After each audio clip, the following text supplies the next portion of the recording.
Doing, baby. Second, money. Second.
That's cool, maybe.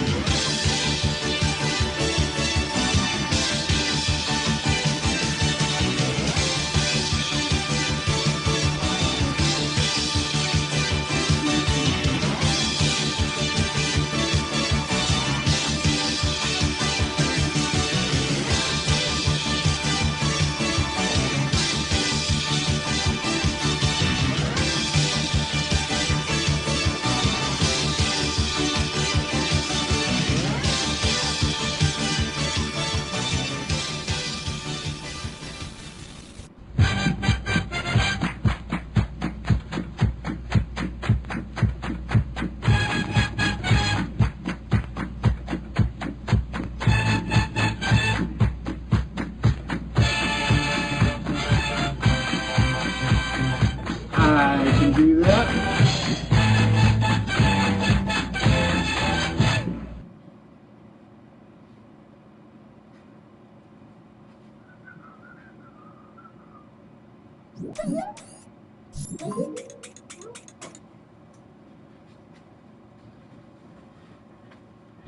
And good evening, ladies and gentlemen, and welcome to Tuesday night. For those of you that are here on the channel, all 4 of you. How are things going, folks? Hope you guys are all doing well. Tonight we're doing a little remembrance, so to speak, and unfortunately my YouTube browser is kind of crapping out on me. So I have to hope and get to everything that I had planned on getting to tonight.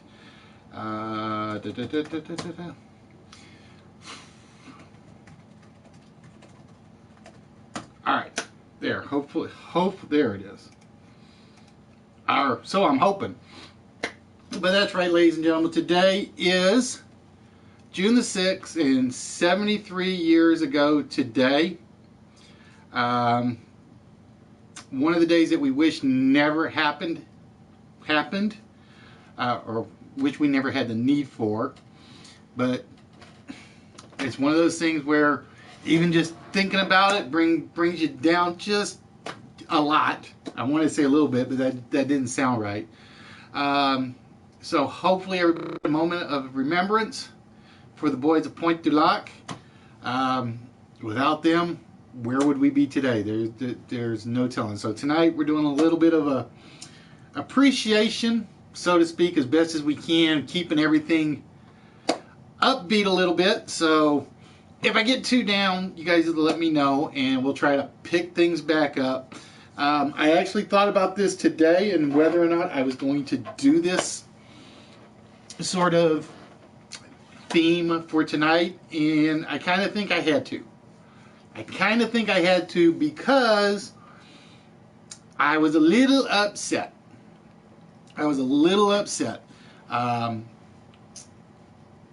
Very few of the newscasts made mention of it.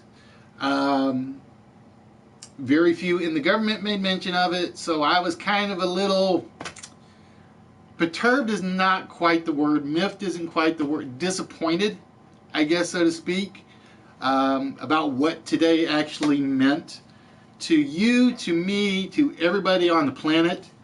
So I kind of felt like I had to at least put this up here, at least for a little bit, for everyone. But I promise you, we're not gonna keep things down for too long. I'm stealing one from Nerdy today. I'm stealing one of Nerdy's ideas, and there were some things that I thought you guys may or may not know about today and what happened 73 years ago. For instance, D-Day was originally scheduled to take place yesterday, but it actually got postponed for 24 hours because of bad weather. As one of those things where it's basically they were going to lose more lives going in on the 5th than they did on the 6th. And so they actually postponed it for 24 hours, which ironically played to the Allied troops' advantage. There were two things I did not know about D-Day. Number one is that Erwin Rommel was supposed to be there. He was supposed to be on the Germans' front, fighting for them. I found out by reading something from the UK that he actually wasn't there because he was celebrating a birthday with his wife, I believe it was. Let me see if I can find it. Erwin Rommel was supposed to be there. However, his wife had her 50th birthday celebration the next day, and he was actually told there was no way that anybody was going to land on Normandy or Omaha or Utah Beach or any of those. So he basically went back to celebrate with his wife. The other little tidbit that I did not know, and I find this remarkable, and it just goes to show you how screwed up the German chain of command was. The moment the invasion happened, Adolf Hitler was in bed sleeping, and nobody dared wake him up for fear of pissing him off. It said that if he had been woken up the day of the invasion, it would have been a lot worse in terms of a battle. So it's basically two major German mistakes made the fighting as, and I hate using the word light, but as light as it was. Nerdy, how you doing, my friend? Yeah, I'm stealing a little bit from you. I'm doing a few D-Day facts, so to speak. One of the other things that I know of is that there were actually 5 separate units. They were all separated by nationalities. The Americans landed on 2 locations, the British landed on 2 locations, and the Canadians actually landed on a location of their own. I think the Canadians were at Juno Beach, where they met the worst resistance. Well, believe it or not, man, they weren't actually completely surprised. They knew one was coming. Everybody gave them false information, hopefully throwing them off. And basically, everybody thought it was going to happen the day before. But when the weather was just basically too bad, the Germans kind of said it didn't come. So they backed off a little, just a little bit. And that was the one thing that pretty much made it easy on us. Yes, it is necessary sometimes. It's one of those things. Like I said, I apologize for no music or anything of the sort. But yes, he did. Believe it or not, I found out Yogi Berra was there. He was basically a messenger on the beach. He was basically a runner. He would run between troops. It was a tactic list. Yes, it was a tactic. But again, per historical records, it was supposed to be the day before. The weather was too rough. The armed forces called it off, so to speak, for a day and said, we'll do it the next day. And they basically did. Germany just basically said they didn't show up when we thought they were going to show up, so we're going to back off. And like I said, Rommel went to celebrate his 50th birthday with his wife. Nobody woke Adolf Hitler up, and so on and so forth. So yeah, the Germans kind of screwed up a little, actually more than a lot.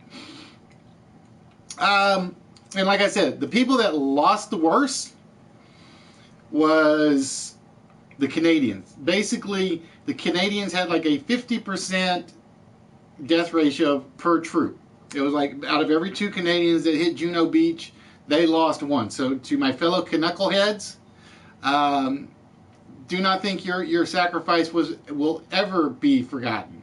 Ever be forgotten. But like I said, we kind of had to throw this up here just for today. We're gonna bring it back up shortly hereafter, but it was some of the things I had to do. What else did I have on my list? I had a list of like inventions that actually came out from this. Believe it or not, they had aquatic motorboats. They had there were one of the new tank weapons at the time came from that.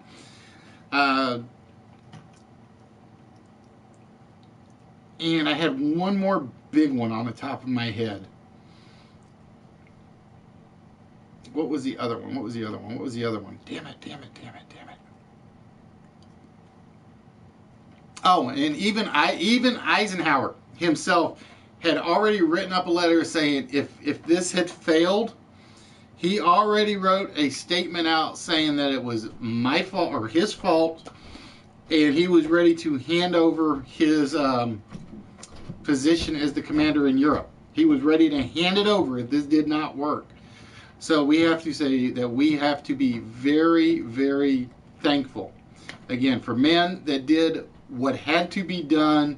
As much as we hated doing it, it's one of those things that was there. I have heard it is show. I have yet to go see the one in DC, much less one in France. I wanted to once. Duct tape was invented, an amphibious motorcycle, an amphibious swimming tank, so do they say, and a flame. That was the other one. It was a flamethrower. It was known as the Crocodile. So yeah, there were a few things that they actually made up or invented specifically for this invasion. So like I said, ladies and gentlemen, we're gonna make it quick. We got about 20 seconds left on this. Like I said, please, please, please take a moment of silence. If you happen to know somebody whose father was a World War II vet, who happened to be their grandfather, whatever, thank them. That's pretty much all that we can say. So, ladies and gentlemen, that is, like I said, our primary appreciation to the soldiers at Duloc, at Juno, at Omaha, and so on and so forth. I know I hate saying it that way, but it's like I couldn't think of a way to say it with it sounding right. All right, so with that, ladies and gentlemen, give me one moment as we get everything set up. Dun, dun, dun, dun, dun, dun, dun, dun. So, ladies and gentlemen, with that,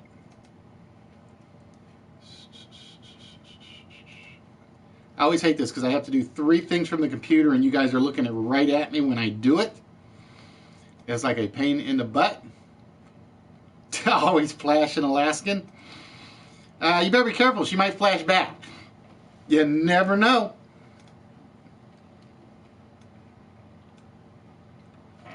All right, let's get some music going. Cheer things back up a little bit.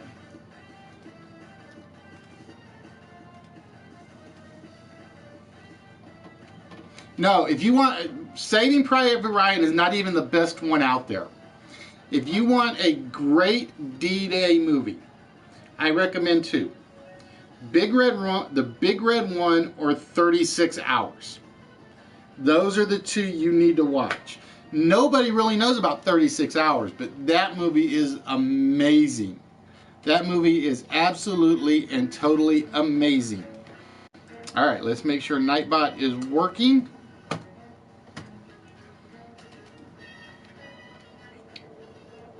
And once we know Nightbot is working, there we go.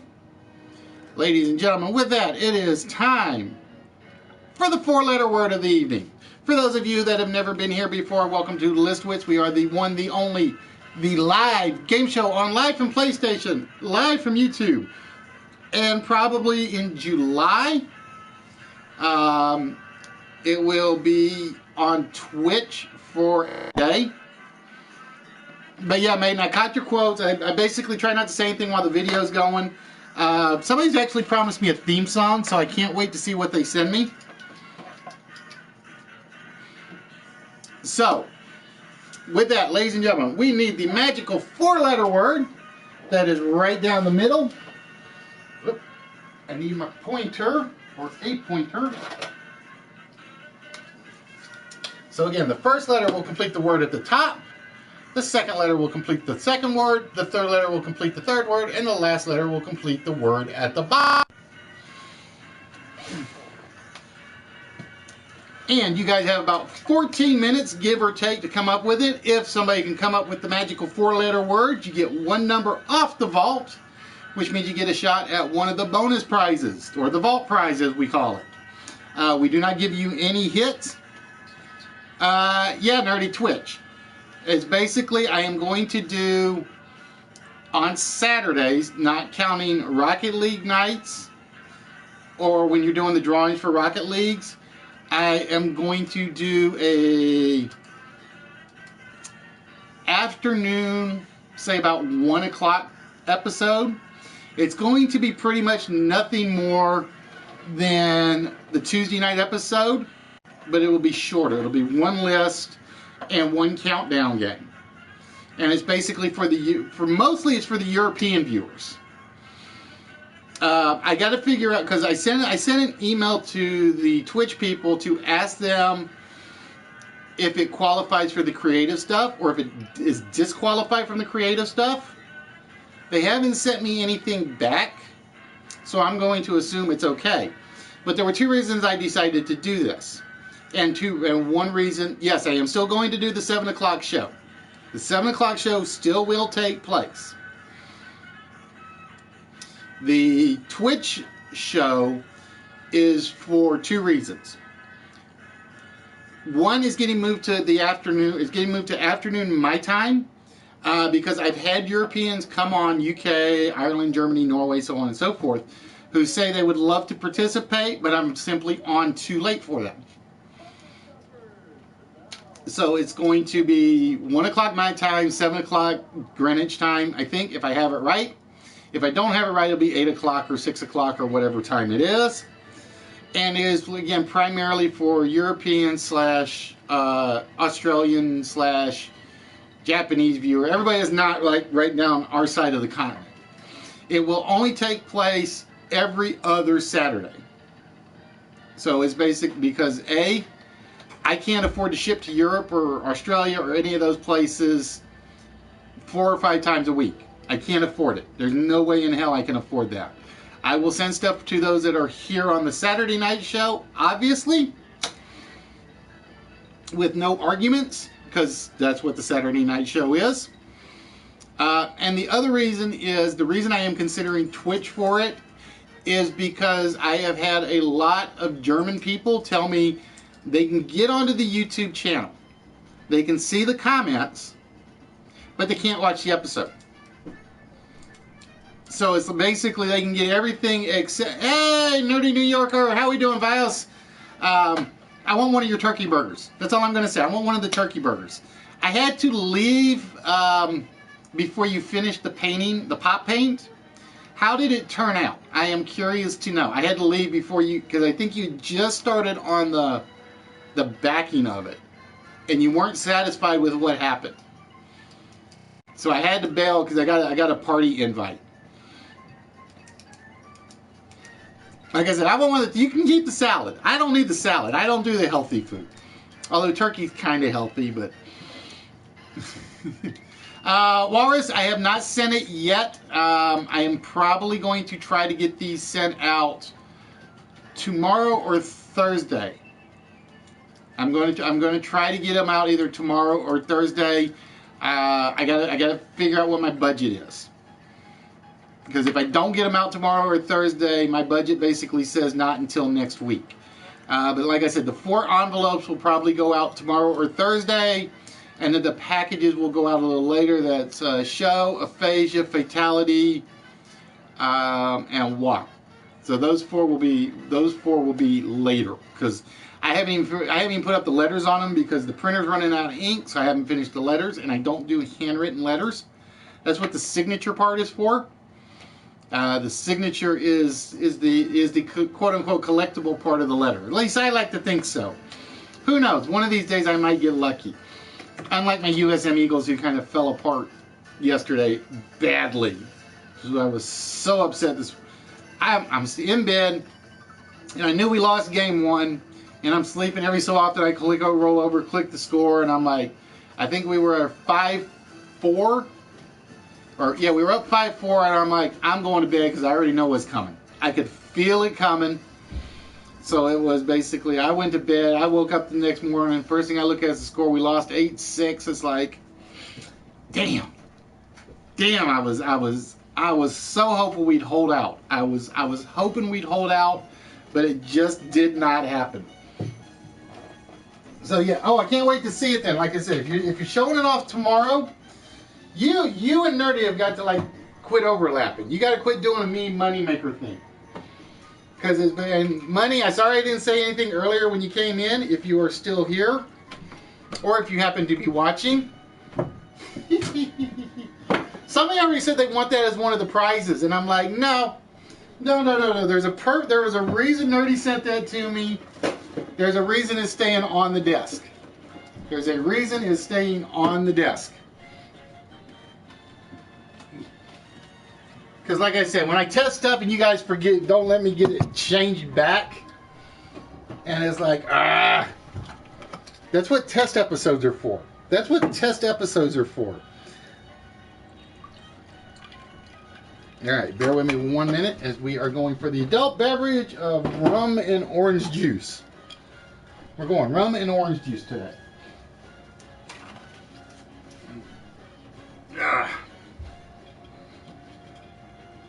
Weird combination, or I should say orange juice and dark rum, and not as good as regular rum.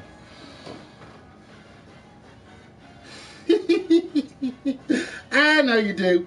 Because like I said, it was making fun of me yesterday for crossing the stream, so to speak. I had Nerdy on the laptop, I had you on the TV, and usually it's the other way around. And he's like, he refused to talk to me after that point.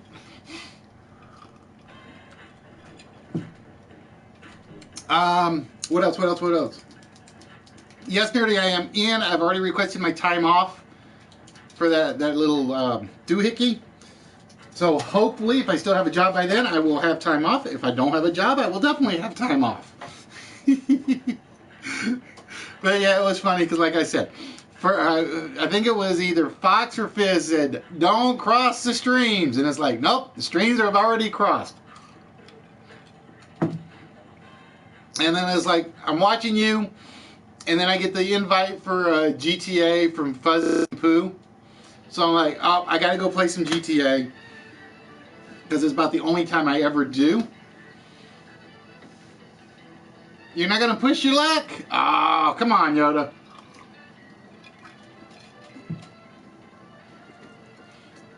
So I'm like, I had to run, I had to go say that. Oh, it was you all. I knew it was somebody. I knew it was you. I knew it was somebody said it. I thought it might have been F-Fox, but I may be wrong. I am also in the process, ladies and gentlemen, of retaking all the pictures, and I am going to put them up. Vios, if you ever get a chance, just bug JCW2 Sons, because that's who I usually play with. And just tell him you know me when we're on playing, and we'll do pretty much anything for the most part. We actually started doing some of the silly races, the tiny races, Sunday. Because I actually forgot Extreme Rules was on, and I'm kind of glad I did, because it kind of stunk. The opening match was great. The second, third, fourth match stunk, and then the main event supposedly was pretty good. So yeah, I'm kind of glad I skipped that one. Yep, that's the one, Bios. His name is Fuzzy, and you have to give him belly rubs. No, Twisted. No, no, no, no, no, no, no, no. You fix your tracks. That's all I'm going to say. You got to fix them.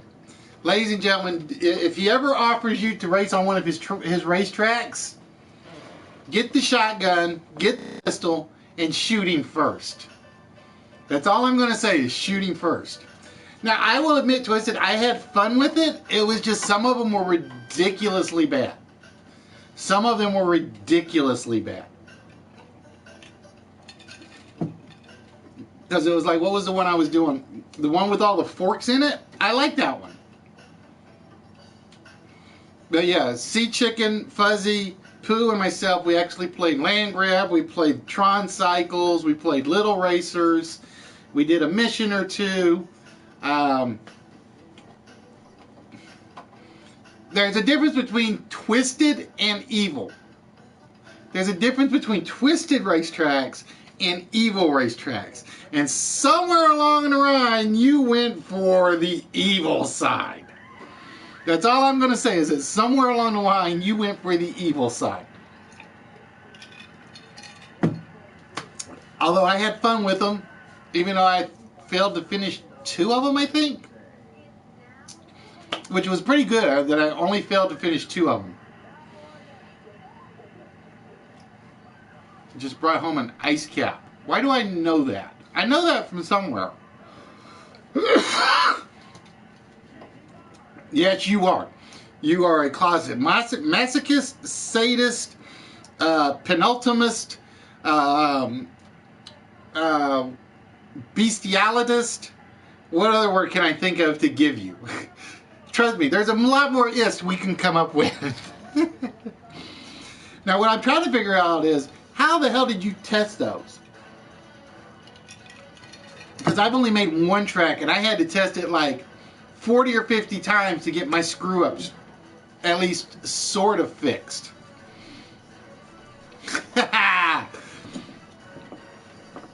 Well, I thought everybody knew that, Fatality. You're slow on the draw.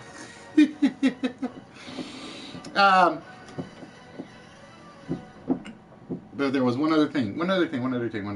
So yeah, like I was saying, I'm going to try to get all the prizes rephotographed. I've actually rephotographed everything on the shelf you can't see. They were easy because you knew them. You're supposed to build them, step away, and then come back to them. I got the top shelf up here done. I got the second shelf done. I got the third shelf done, I think. So now I got to work on taking pictures of the 4th, 5th, and everything that's over there on my right, which is going to be a nightmare because I have to literally take everything back from over there, take it back over to my photo table, get the photo, then take it back over to the storage location. Wow, so we are not even close yet. No, I will take that back. I will say one person was close early. One person was close that I have seen so far. And only one person. So we are down to about 1:30 on the 4-letter word. And if somebody can get it, Nightbot will scream and shout and say, somebody has won. And we'll be getting one number off the vault. However, if nobody gets it, we don't take any numbers off the vault, and we go straight into the list tonight. And yes, folks, it is themed. It is themed, sort of. So just to tell you. And again, if you don't get your enjoyment and entertainment out of this show, make sure you go check Moneymaker, who probably started streaming about 6 minutes ago. Hi, Money, if you're watching. Somehow I doubt he is, though, because he never watches early in the show. He saves his lip reading stuff. Has he done a lip reading in a while? I can't remember if he did the lip reading. If he's done the what do they call that? Lip reading, lip streaming theater, LST. I can't remember if that's what he did or didn't do. All right, ladies and gentlemen, the timer has run out. We are back to the 15-minute timer, which means that nobody got the 4-letter word tonight. And the 4-letter word for the evening, I will say Yoda was the closest. Yoda was the closest.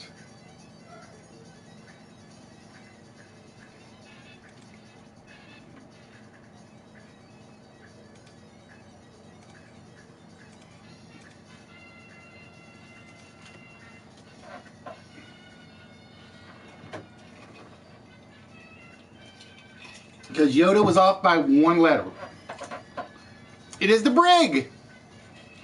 It is the brig. Everybody gets locked up in the brig. Yoda had trig, and I thought she was going to jump right into something that was really close after that. She just didn't follow up with it. So Yoda was the close one, but close does not get you a vault number. Unfortunately, that's the way it works. The 4-letter word has claimed victory tonight. You've never heard of the brig fatality? It's basically the jail cell on a ship. No, I can't seem to kill him. I keep trying to catch him, and he keeps getting away from me.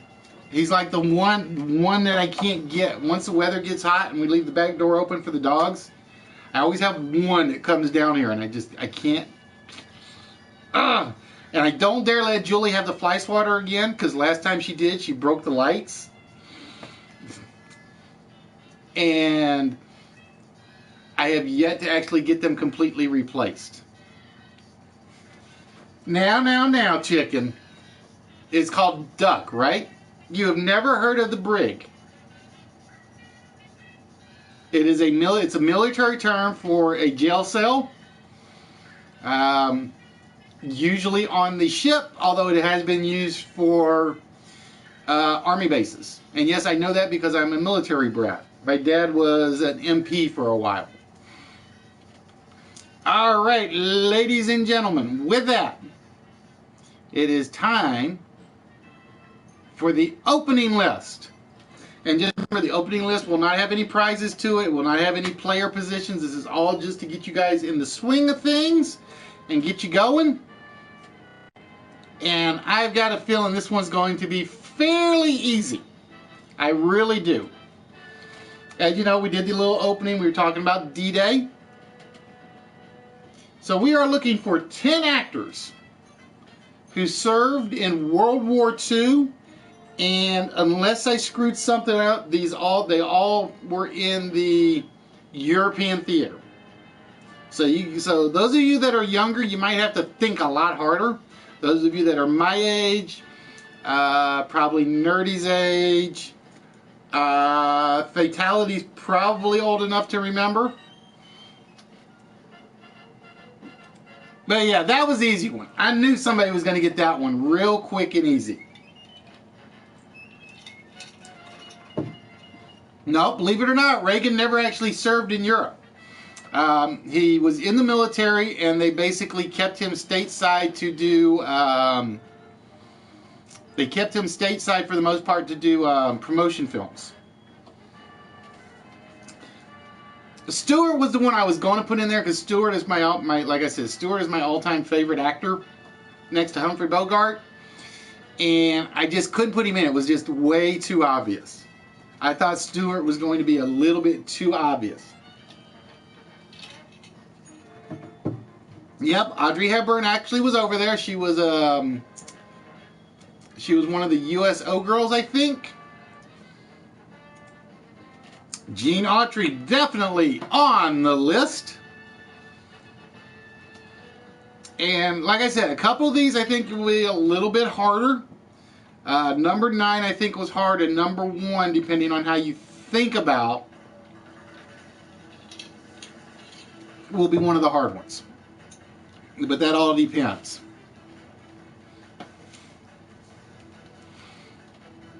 Nope, not Richard Boone. Joe DiMaggio, nope. Snipers. Jackie Coogan was one of my 2 choices for one, and I passed on Coogan for a more recognizable one. I passed on Coogan for a more recognizable name. I tried to pick ones that should be a little more recognizable. Like I said, number 1, number 9, I think will be the 2 hard ones.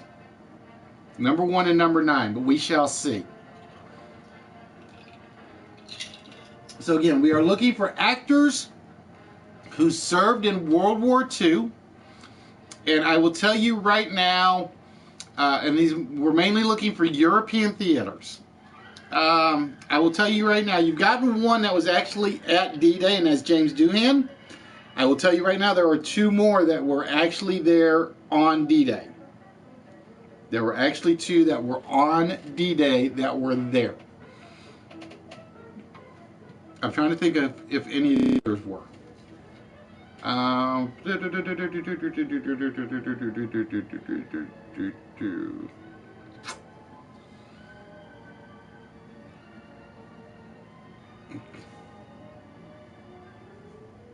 Did you put the free games on your account? Which free games? It depends, bros. I haven't looked today yet, so I don't know what's out there. I actually had Art Carney on, but apparently he was stationed there, got sick, sent home, and he basically said it cost the U.S. government more to send him over than it did to fight, or something like that. So I took him off for number 10. Now I will tell you, number 10 should be recognizable. 8 should be. We'll see.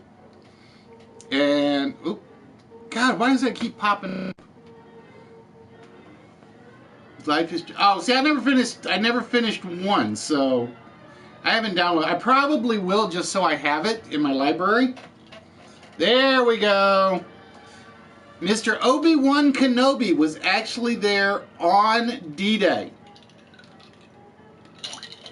Sir Alex Guinness was one of the lead soldiers at Omaha, I think. I had a list where he was. I can't remember. But yeah, I had to put Obi-Wan Kenobi on there. I'm looking at my list and I'm like, Obi-Wan is definitely going on there. He has to. That fly is going to bug the hell out of me. It's going to bug the hell out of me. So again, ladies and gentlemen, for this list, we are looking for 4 remaining actors. And again, Notice I did say actors, so there are no females up here, who served in World War II in the European theater.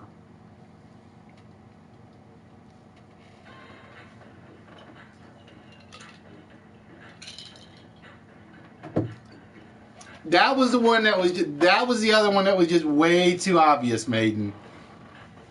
Although I am surprised nobody guessed Audie Murphy yet. Or did somebody... I saw Audrey Hepburn. I didn't see Audie Murphy. The most decorated American in U.S. military history. Audie Murphy. You had to go with Chuck Norris. Nope, Chuck Norris was never there in World War II. So again, we are looking for actors who served in World War II on the European front. And the reason we were doing the European front is because today was D-Day, as you guys saw in my little spiel. Again, we just did Memorial Day. We're doing D-Day remembrance today. So I figured we had to tie it all together. We had to tie it all together. No, he started and ended World War III, Walrus. We just didn't know about it. He started it, he ended it, and he didn't tell us about it. There we go, Maiden. I couldn't take Andy Rooney. I knew where you were going. I almost clicked it when you said Andy Rooney, and I was like, oop, wait a minute.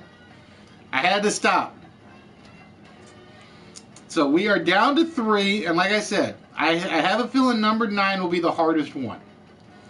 But we shall see. I will tell you that 2 of the 3 are very well-known movie actors. 1 is a well-known TV actor. So we're going to give you guys a hint on that one. Even though we've only been at this for like 12 minutes.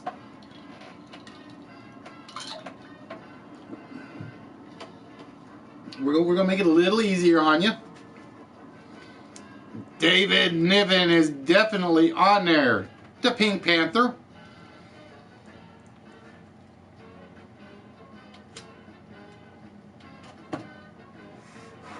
Now, see, I don't know if George C. Scott actually served in World War II on the European theater.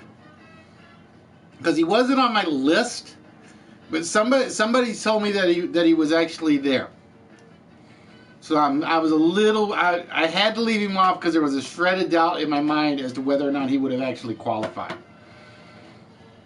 I would assume he did. Now, whether or not he did or didn't, that's up for debate. Because, like I said, my list had about 85 actors listed, actors and actresses. And like I said, we chopped out the actresses because we picked basically people that were in the fighting, so to speak. So if they only did movies in the States for USO films, they're not in here. If they were only there as USO entertainers, they're not in here. These are people that actually were military personnel that fought, did radio, did cryptography, did infantry, did whatever in the European theater.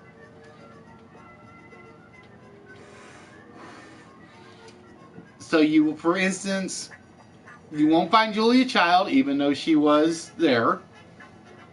Nope, a lot of people have guessed Reagan. Reagan never actually served in Europe. Reagan never actually served in Europe. He was scheduled to go, and then they called him back because he was too much of a big name at the time that they just basically held him back to do not propaganda films. What do they call them? What do they call the films where the morale films? I can't think of what they're called now. Ah, I'm drawing a blank.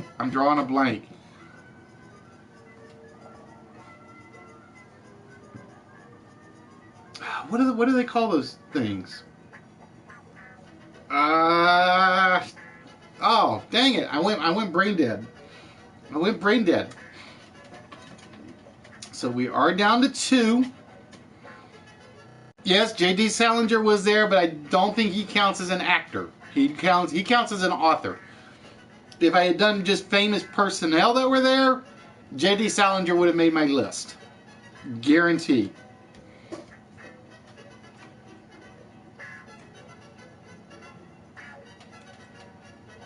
So yes, like I said, Fatality's got a prize over there. No, if they were strictly in the USO, they didn't make the cut. Now, if they were in the middle, if they had done some fighting or something and then came back and went into the USO, then they made the cut. Oh, you talking about the film? No, these were, God, I'm trying to think of what they're called now. Not war bond films. Oh, there's a specific term for them, and I can't, and I'm drawing a blank. I am drawing a blank now. So we are down to 2.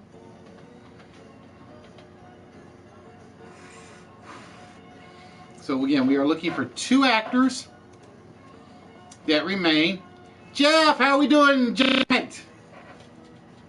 How are things, my friend? I thought I wanted to put. No, they're not propaganda. There's another term for them. There's another term for them, and I can't think of what it is.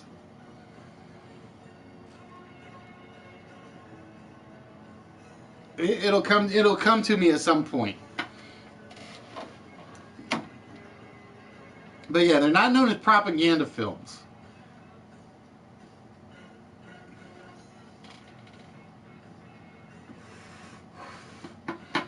It'll come to me at some point. All right, so just so you guys can see, for instance, Fatality finally won one of his Witchblade figures. Ironically, he didn't get one of the girls this time. He got Kenneth Irons. Paul, who I am still waiting for an address from, got the Fantastic Four comic book set. And Wah got the Starfleet edition of Mr. Data. So those were the 3 that got awarded this past Saturday, which now gives me 1, 2, 3, 4, 5, 6, 7, 8, 9 prizes that have to be sent out. 9! Wow. Of course, like I said, I'm going to ship about 4 or 5 of them this week, and then the ones that I will put in the boxes will probably go out next week with my paycheck, because those are the ones that usually cost me a little bit more to ship. Although I think Mark's might actually cost me a bit because his is a little heavier.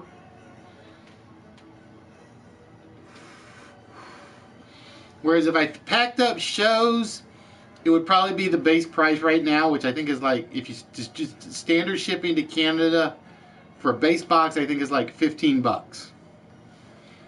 No. I got Fatality's name written down perfect on this one.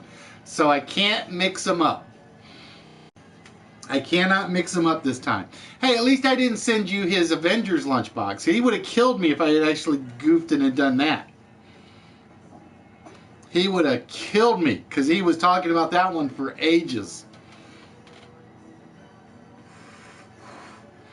And it's what I do. It's basically, these are like little things that we pick up in flea markets, in stores, in comic book shops. No, not newsreels, because they were entertainment based, and I can't think of what it is. It's like right there on the tip of my tongue. I know it is. I know it's right there on the tip of my tongue. But we'll call them propaganda films for the moment. I know that's not what it is. But there was a specific name for them because they would use them to get you to buy war bonds.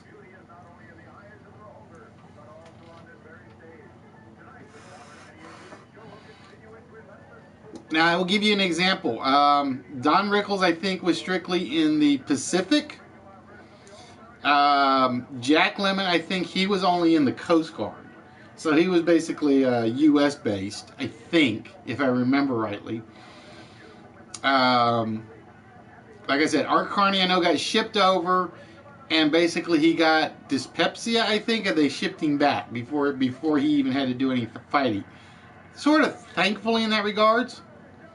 Yep, Ed McMahon was there. And there's a little fact about somebody that's not on my list. If somebody names him, that I'm going to tell you guys. There's a fact about somebody that's actually pretty famous. I think he was AAF. And I did not know this about this gentleman.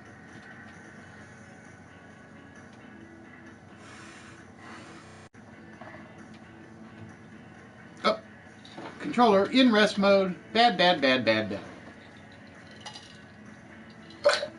Nope, Bing Crosby was not there. Bing Crosby was only there as a part of the USO. He and Bob Hope were part of the USO. So they didn't make the cut. So again, ladies and gentlemen, for those of you that have never been here before, the 9 of you, wow. Did I just pick a very bad topic tonight? I want to welcome you guys to Listwits. We're the only live interactive game show on live from PlayStation, live from YouTube. I kind of have to tweak that now, sort of, since a lot of people, I kind of realize people play Jackbox, but I don't know if that counts as a game show. I mean, officially it isn't, but it is, but it doesn't give away stuff. So I don't know if Jackbox counts.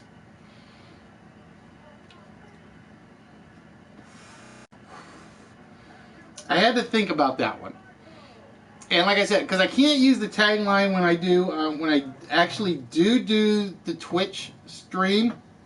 And again, folks, for those of you that don't know, Saturdays will become a double episode. So yeah, we're going back to 3 shows, but we're not going back to 3 nights. I can't do 3 nights. It's just not going to happen. But what we are going to do is basically about 1 p.m. Central Time, give or take, we are going to run a Twitch version of this show. And there are 2 reasons I'm doing this. And they're kind of related. I had a lot of like I said, you guys have heard this before, for those of you that are here, I had a lot of UMP people that would come in, they would stay for about the first 35 minutes and basically say they could only lurk because they weren't going to be able to participate. There is the man I was referring to. For those of you that don't know, I found out that this man, when he was in the military, was an incredible boxer for his weight. I want to say he was like 22-3 or something like that in military boxing matches. I did not know that about him. I really didn't. Not according to my sheet, bros, you're not. According to my sheet, you're not.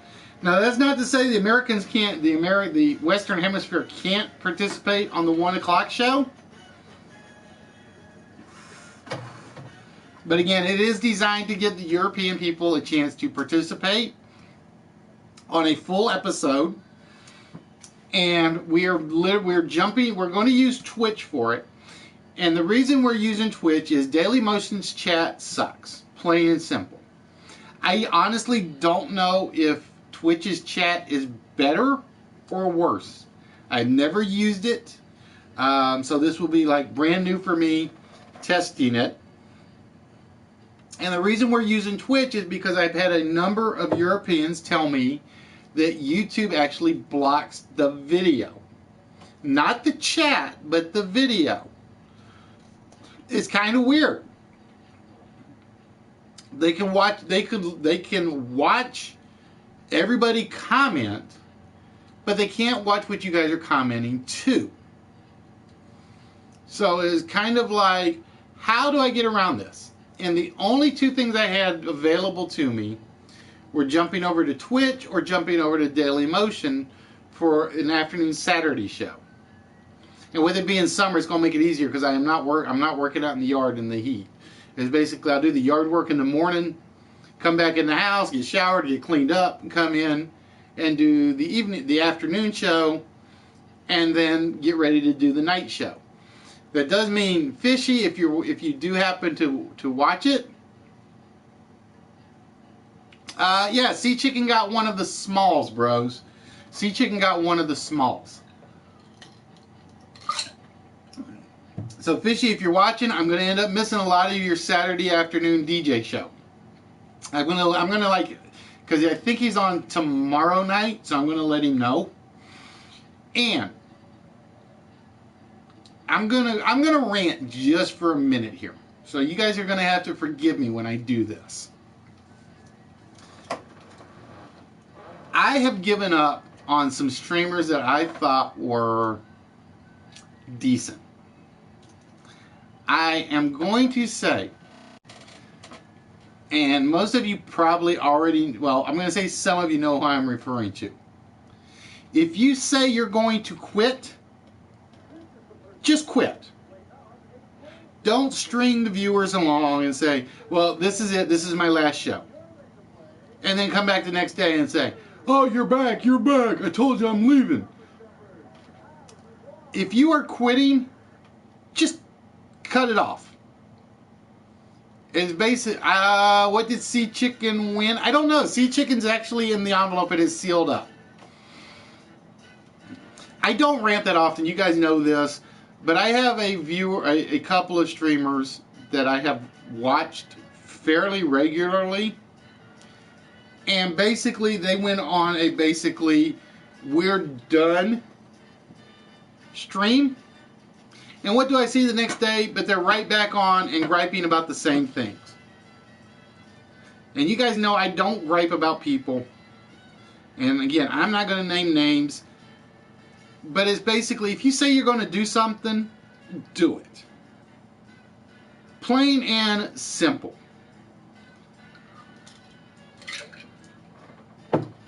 Alright, I got that out of the way. I'm done. That is my little mini rant. Like I said, certain people know who I'm referring to, and we'll drop it. So again, ladies and gentlemen, we are down to, we still got plenty of time left, and I've given you guys a couple of hints early. I will tell you right now, one of these is a movie actor, one of these is better known as a TV actor. So again, we are looking for actors who served in World War II in the European theater.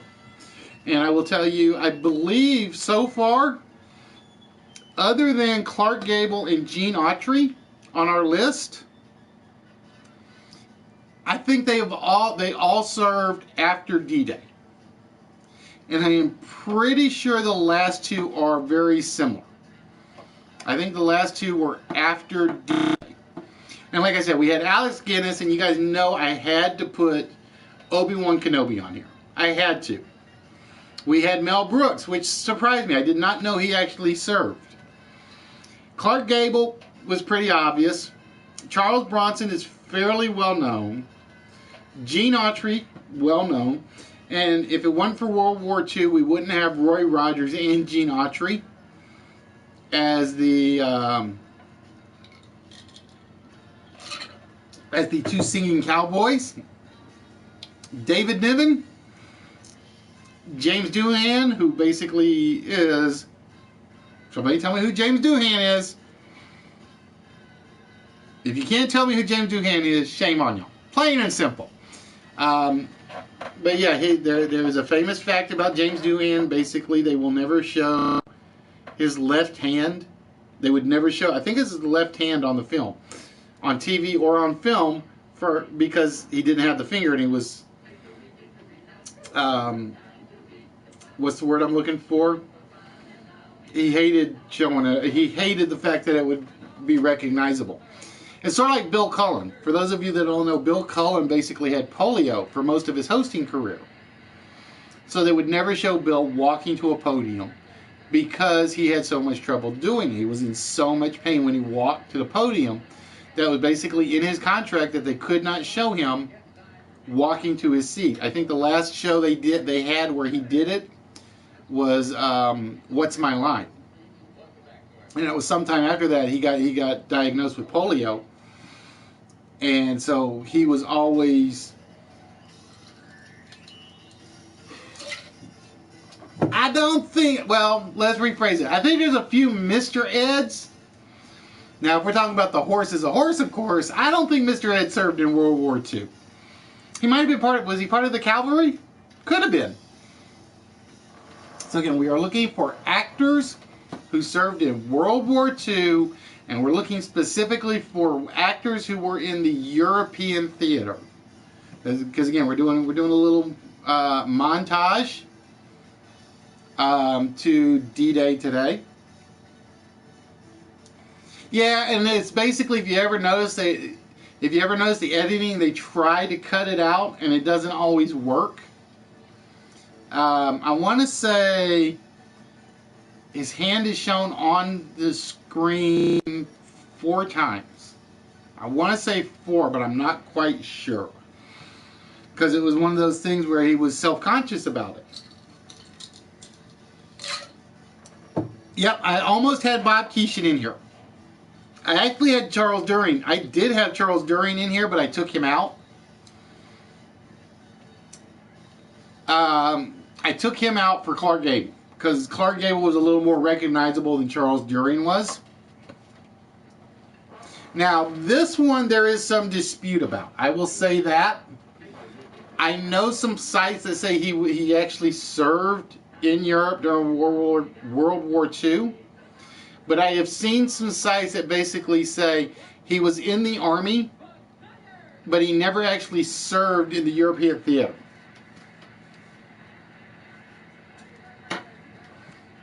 So yeah, we are down to 1 movie actor, 1 TV actor. I will tell you that right now. And when I name the shows, it should be obvious. When I name the show, at least one of the shows, it should be obvious. But see, I like it when the list is actually a little harder. I like it when the list is a little harder. Like I said, I thought Mel Brooks was probably going to last, but you proved me wrong on that one. I thought Mel Brooks would make it to the end.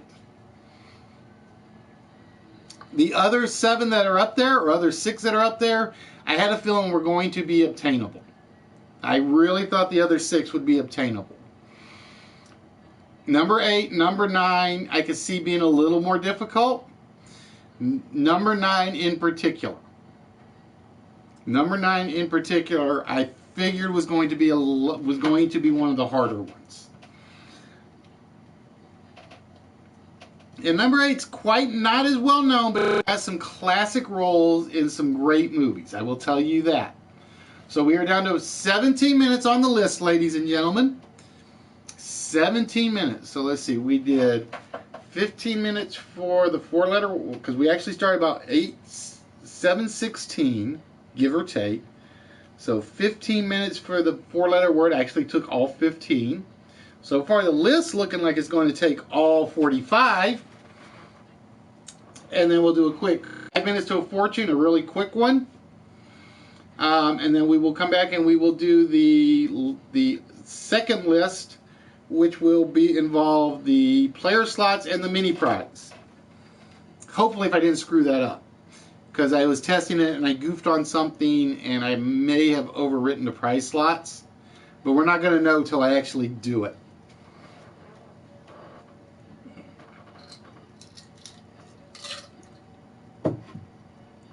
Werner Klemperer. There's a podcast. Oh, see, I didn't know that. I'll have to go look that one up. I will have to go look that one up.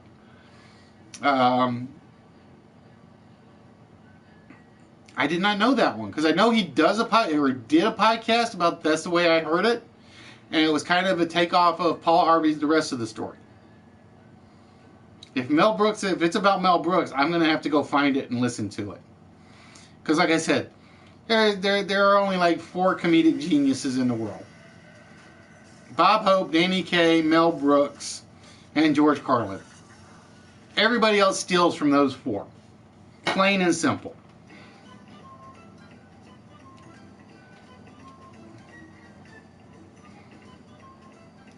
Let's see who we had. We had Henry Fonda. Nope, not up there. William Shakespeare. I think it's a little out of time, Fallen. I think it's a little bit out of time. James Arness. Yep, he was in there. Eddie Albert was actually only in the Japanese theater, so he didn't make the cut. Oh, I'm a huge fan of Danny Kaye. I am a huge fan of Danny Kaye. To me, Danny Kaye does not get the justice he deserves. The pellet's in the pit. The pellet is in the. I can't even say it when I know it. The pellet's in the pistol with the flagon with the dragon. But the flagon with the dragon is true, or something like that. One of the all-time great lines. Court Jester, The Secret Life of Walter Mitty. What else am I forgetting? And I pissed off a comedian one night because I was on a Danny Kaye movie kick one week. So I had basically watched like 10 or 11 Danny Kaye movies back to back to back. And it just so happened I was going to a show at a comic club one day. And he's basically, well, somebody give me some actors to imitate. And you know these lazy actors. They all imitate Jack Nicholson. They all imitate Tom Cruise. They all imitate The Rock. So about 6 or 7 times I'm like, all right, let's see you do Danny Kaye. 6 or 7, and he turned and he couldn't tell where I was, and he's like, who the hell is Danny Kaye? And I'm like, I'm done with this guy. This guy is crap. And it's one of those where anybody can do Jack Nicholson. Anybody can do Tom Cruise. Anybody can do Johnny Depp. And these were his showstoppers. And I'm like, really? No. Yeah, I get it. Everybody knows them. But if you're doing the same 3 everybody else does, you're not a comedian. You are a copycat. And it's like, it actually felt good to actually say that. It really felt good to think that for this comedian. You guys got to come up with some great material. And you can't do it. Alright, so we are still looking for 2 actors who served in the European theater in World War II. And like I said, these were 2 of the 3 that I thought were going to be the hard ones. I had Mel Brooks was one of them, number 8 and number 9. Everybody else, you kind of knew about if you know anything about the history of World War II and who served.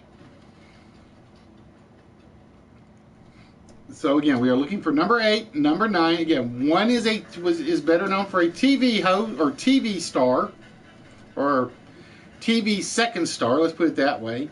And one is known mostly for his movies. So we got 1 movie star, 1 TV star, and again, that's pretty all the hints you're getting for the next 11 minutes and 30 seconds. Russell Brand. Well, like I said, and the reason I did the D-Day thing tonight was because, like I said, if you don't know what D-Day is, go back to school, go learn your history. But at the office, they had Fox on for a while, they had MSNBC on for a while, they have CNN on for a while. They will literally flip back and forth between the news channels just to keep everybody satisfied. And it was basically, I think, one of them had a D-Day. I'm very glad to see somebody put Red Skelton up there.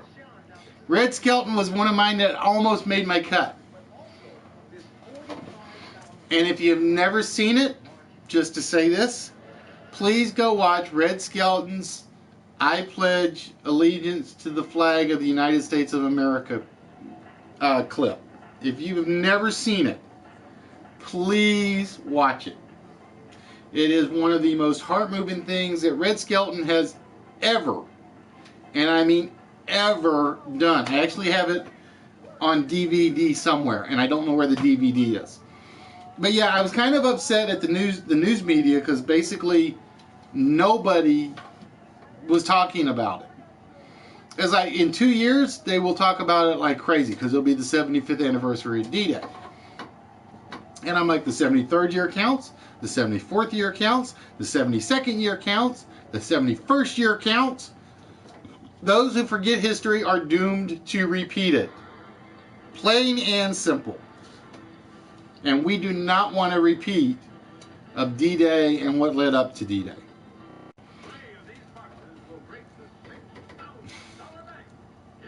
But like I said, I figured the last two were going to be the hard ones. I really did. And like I said, somebody took my other hard one. I thought that one was going to be the third hard one.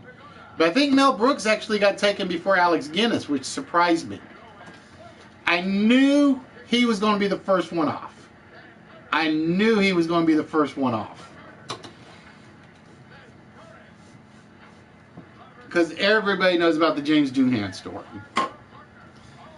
Well, I'm glad they covered it, Walrus. I am really good. And that's not to say the other my networks didn't cover it, but it was like a blurb. That was all it was. Because I will be honest with you, I was kind of unless he did and I missed the news story. I don't remember Trump going to Pointe du Hoc like all the other presidents. There we go, Fallen. From Newhart, Tom Poston. I figured that was going to be one of the hard ones. I figured Tom Poston was going to be one of the hard ones. What else was he? He was in Newhart, Mork from Mork. What's the other one I'm missing? There's one more. There's one more he was in that I had on my mind when I put him on the list. How you doing, Jose? What's good, my friend? So you down to one? Oh, sure. That's all you got. Did you get the one of them nobody else gets? Now, I will tell you, I'm gonna wait a couple minutes before I give you guys a hint. But I will say the hint involved one that was guessed early and guessed often. So we are down to one. So again, we are looking for an actor who served in World War II. And when that timer hits 5, I will give you guys a good hint. I don't think it'll be the hint, but we shall see. Critter, happy birthday! What's good, Critter? I had to laugh at the Instagram you did of Lucy, by the way, where I guess you're rubbing her belly because you only see her face. And as you move the camera in front of her, she's like, "Why the hell did you stop?" That was the first thing that came to my mind when I saw that. Because she looked like she was enjoying the belly rub. And then all of a sudden you stop because you got the camera right in front of her and she's like, more.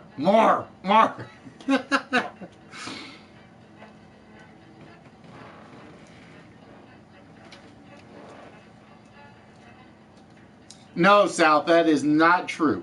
That is not true. It is basically said that D-Day, whether or not they will admit it, broke the back of the Germans because they screwed up so bad in response to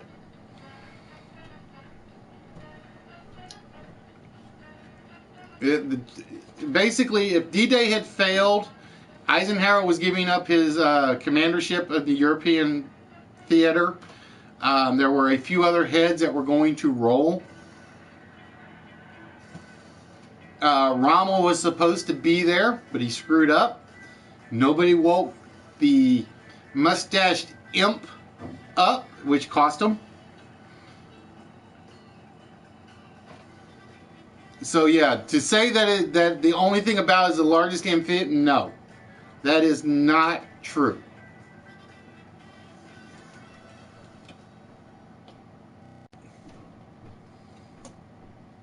Like I said, tell that to the Canadians that lost 50% of their troops.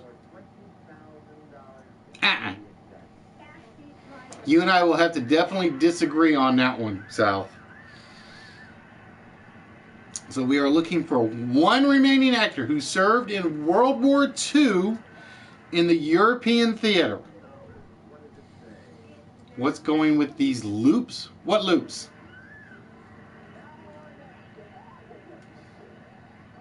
Alright, I'm going to give you guys a hint.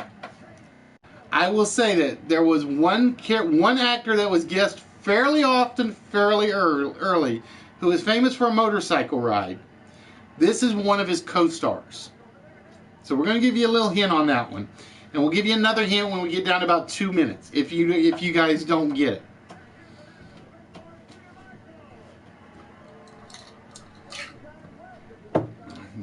So again, there was one actor that was named who's famous for a motorcycle ride. One of his co-stars is number 8. So that is your hint for number 8.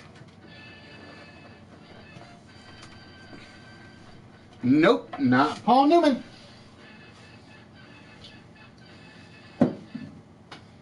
And with that, we're going to go for the bourbon.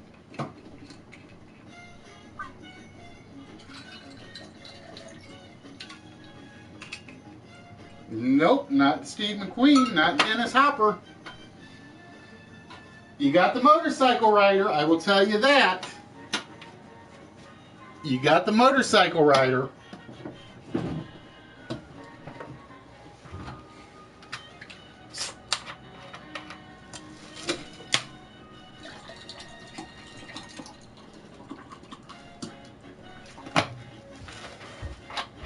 Nice Trevor Martin. And we will give you one more hint in about 1.5 minutes if nobody gets it yet.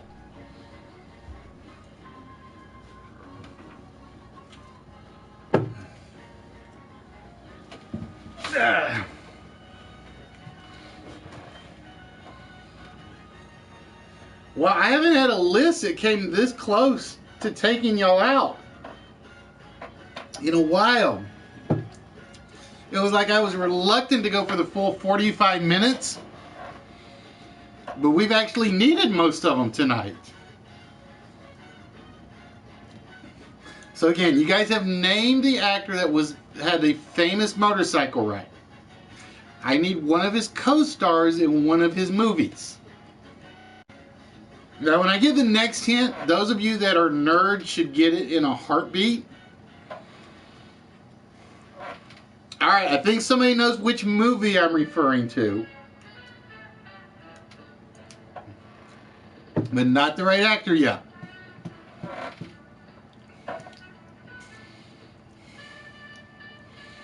I think somebody figured out which movie. Hey, Toxic, how we doing, my friend? Alright. Hint number 2 is the Duke of New York.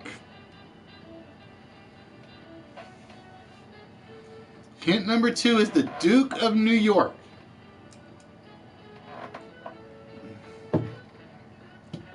Now, if you're a nerd, you know exactly which movie that is. And with clue number 1, you should be able to figure out who number 8 is. Nope, not Strother Martin.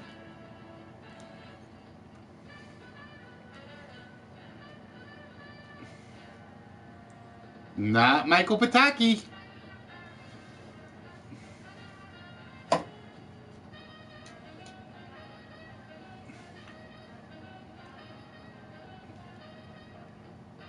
I'm trying to think of another clue I can give you in the next minute that won't give it away.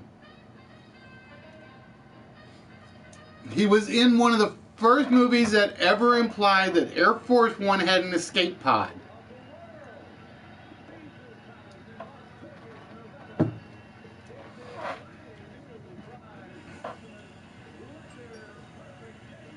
Nope, not Isaac Hayes. I think that's who you're referring to.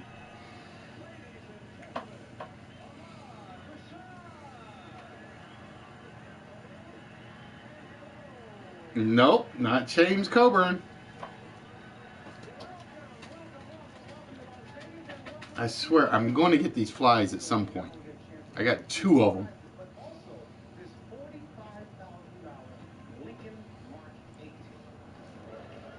Hey, number 1, you're the Duke of New York. Think shorter, balder,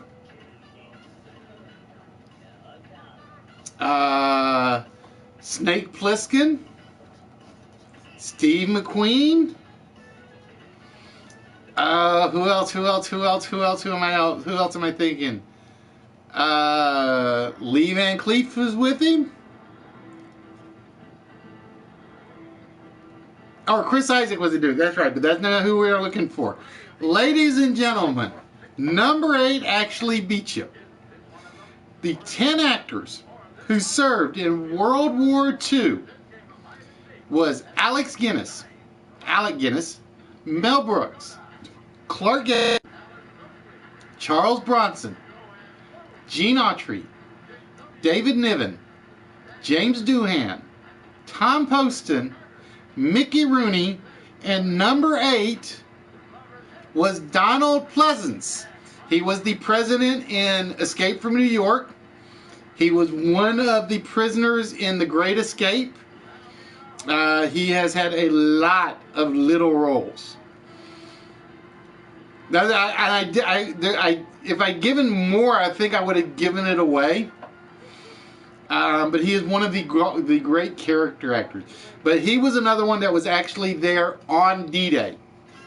Alec Guinness was there on D-Day. Donald Pleasence was there on D-Day. James Doohan was there on D-Day. Mickey Rooney was there on D-Day. Mel Brooks, Clark Gable, Charles Bronson, Gene Autry, David Niven, and Tom Poston, I think, were like after D-Day.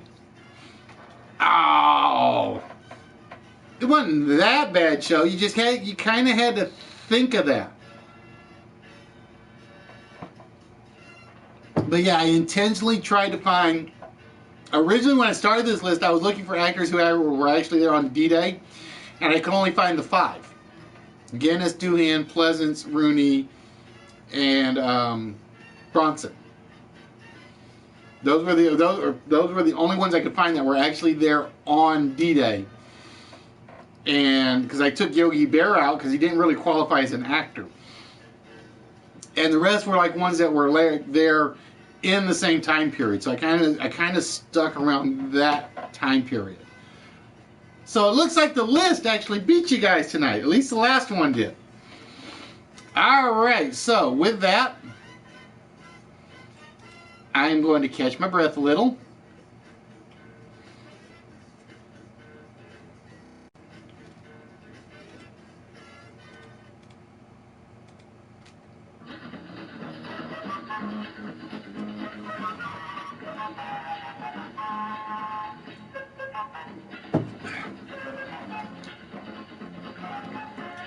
I'm not that old.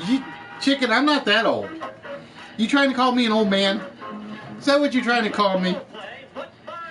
But yeah, Pleasance was the forger, I think, in The Great Escape. And he was the president in Escape from New York. And I can't remember the other one right off the top of my head. There's one other good one he's in. But again, guys, we're kind of doing a small tribute to D-Day and what it meant for the Allies in World War II. So again, if you get the chance, we did Memorial Day celebration a couple of weeks ago, or Memorial Day remembrance. So we're kind of following up with the D-Day remembrance for June 6th.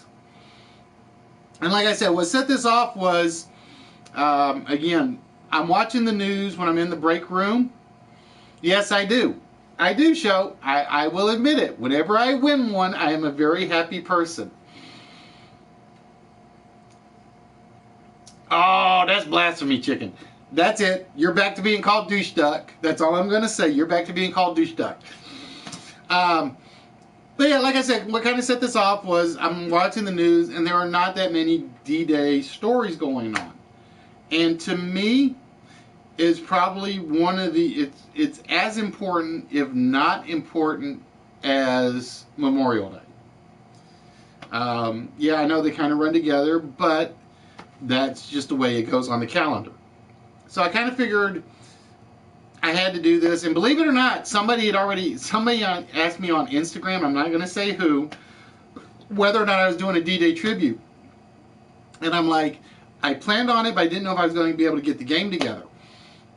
And because I'd been so busy at the office waiting for people to call me to take care of some stuff, that it kind of set me back. So it was like, I was so close to not actually putting this together. I literally got home and I had to throw the, because there's another list that will be not as heavily related, but will be related to it. Oh, I know what the problem is. That's the problem. I've been trying to figure out what's wrong with my screen in front of me. I'm sitting there looking at the TV and something's just not looking right. Something's not looking right. And then I kind of realized I've got the alcohol glass sitting there in front of the camera. But if you guys get the chance, just as from my recommendation, and you got to enjoy slightly older movies, please watch 36 Hours. It is a Jim Garner film. It is about D-Day without the Saving Private Ryan D-Day on camera scenes in your face. But it is absolutely fantastic film, and I plan on watching it again.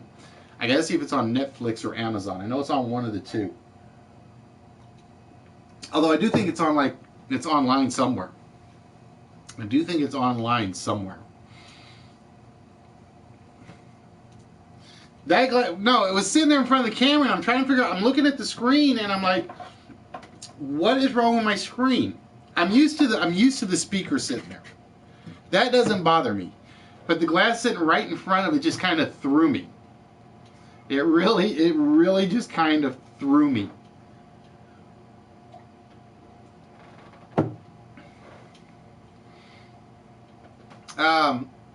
So yeah, we're doing a kind of a, at least the first part of the show is a kind of a tribute to the people that were there. Once we got pretty much past this, we're going to loosen it up a little bit and have a little more normal show. And like I said, as I told you guys earlier, we will be doing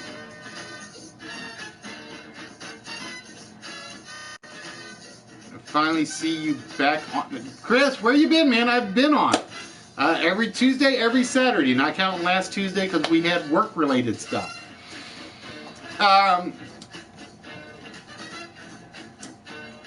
But like I said, starting in July,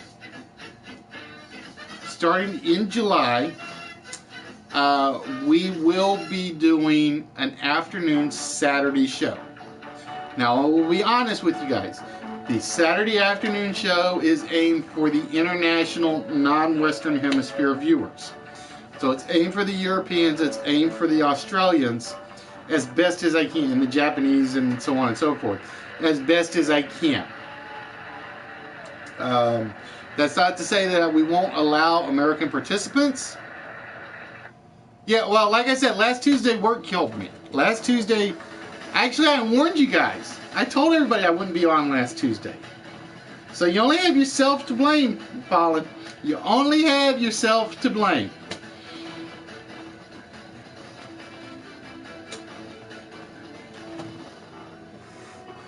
Because, yeah, I actually had to work like at 9:30.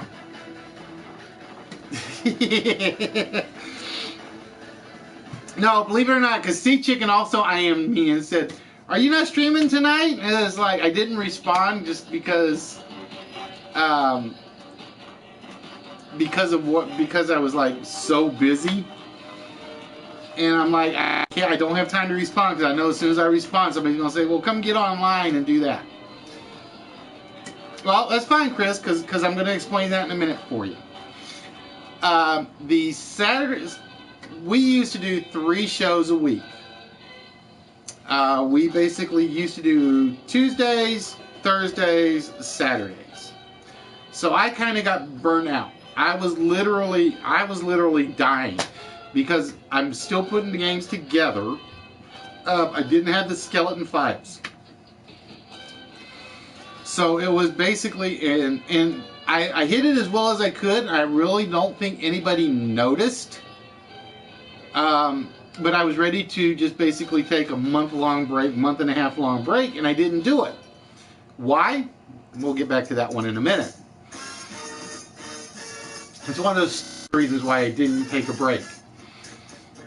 So I basically said, I'm done with Thursday nights. And I was kind of lucky because Dr. Jekyll picked up right about a month after I quit, give or take. So it's kind of like I felt a little more relaxed knowing somebody could entertain you guys. So it's awesome. So I've been streaming every Tuesday, every Saturday. And what happened was, one of my all-time favorite non-regular streamers that nobody really pays attention to except for like 3 or 4 of us, at least among my regular crew, I had turned the foreign language off on my live from PlayStation. So I thought he had quit streaming when we went from Ustream to YouTube because he plays music. Well, I finally find him again, and I don't remember how I realized I had turned off the all language thing.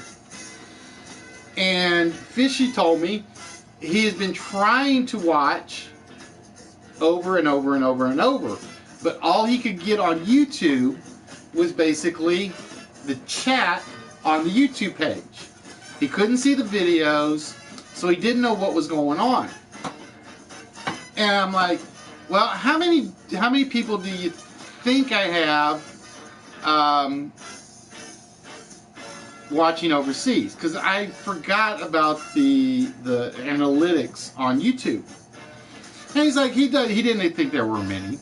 So I just kind of let it slide. Well, I got it on one day. I want to say this was late January. I want to say it was late January. And I'm looking, and okay, the U.S. is a huge portion of my viewers. Canada, huge portion of my viewers. And also I'm thinking, well, I got a bunch from UK. I got a ton from Germany that are trying to watch. I got a couple from Norway. In fact, for a while, my Norway viewers literally were here. Their average view time was longer than anybody. The average view time from Norway was like 40 minutes compared to 11 minutes in the state from people jumping in and out, 13 minutes in Canada from people jumping in and out. So I got to thinking, and then I want to say it was JH came in, and because he emailed me and asked me for a copy of the Countdown stuff because he'd been looking for somebody that had made some version of Countdown to work with. And he's like, yeah, I try to stay on as long as I can, but because it's so late, we're only getting about 25 or 30 minutes total. So at that point, it's kind of like, you know, I've always bragged about the fact that we've had months where we've had 72 countries watch us at some point, whether it's through YouTube, whether it's through archives, whether it's live through PlayStation. And I kind of felt like I was kind of not reaching out as far as I wanted to. So I'm like, and I'm going to use Nerdy for my example. Nerdy starts an hour earlier than I do. So when Nerdy starts broadcasting at 6 o'clock, it's just turning midnight on Greenwich time. So he's able to grab a couple of people and hold them. Whereas in my case, if I start at 7 o'clock, it's already 1 a.m. there. I'm not going to be able to grab anybody and hold them. I'm going to be able to grab them for like 5 minutes, 2 minutes, and then they're going to go because they got to go to sleep. So I figure the easiest thing for me to do is give the Europeans as much of a chance as I give the Americans and the Australians, because they'll fall in there somewhere. They'll fall in the morning slot, whereas the Europeans would fall in the evening slot. And then I got to thinking, and I'm like, is YouTube my right choice? Again, I've had 3 Germans tell me that they can't watch the video, they can watch the chat. So I'm thinking, all right, what am I going to do? And my choices were, I only had 3 choices. I got YouTube, Dailymotion, or Twitch. Well, as nerdy bros Sea Chicken, and a few others can say, I hate Daily Motion chat. It is worse than Ustreams. That's saying something. It's basically, you put a comment in, 15 to 30 minutes later, it will show up. Plain and simple. So at that point, it was, I can't do Daily Motion. So that left me with Twitch. And so I basically sent and the issue I've had is they have a creative channel. They do have a creative channel. The problem is there is nothing on Twitch that fits what we do. I am serious. They have communities for trivia. They have communities for talk shows. They have communities for art, music, cooking, painting, ceramics, yada, yada, yada. They don't have anything that we do. They really don't. So I sent them an email and basically saying, here's an example of my YouTube stuff. I plan on using you guys every other week. And as long as they don't send me an email back that just basically says you don't fit, for the European and Australian viewers, starting at some point in July, what it will be is basically every other week, we're going to do a Saturday afternoon stream. Now, like I said, I know there are some good ones out there, Chris. Like I said, I listen to Fishy's radio station all the time. There's a kid that does the religious, he does a religious type of show. It's not great, but it's like at least interesting. So I will catch him at times. And so on and so forth. So there are some good Daily Motion ones out there, just not as many as there should be. So I decided I'm going to pass on Daily Motion, and basically every other Saturday now, I can't even say it. I was reading J. Edgar Hoover film when I said it. So basically every other Saturday afternoon that we're not doing Rocket League drawings or Rocket League tournaments. So Nerdy, you basically control my Saturday afternoon streams, just to let you know. That's how much power you have right now.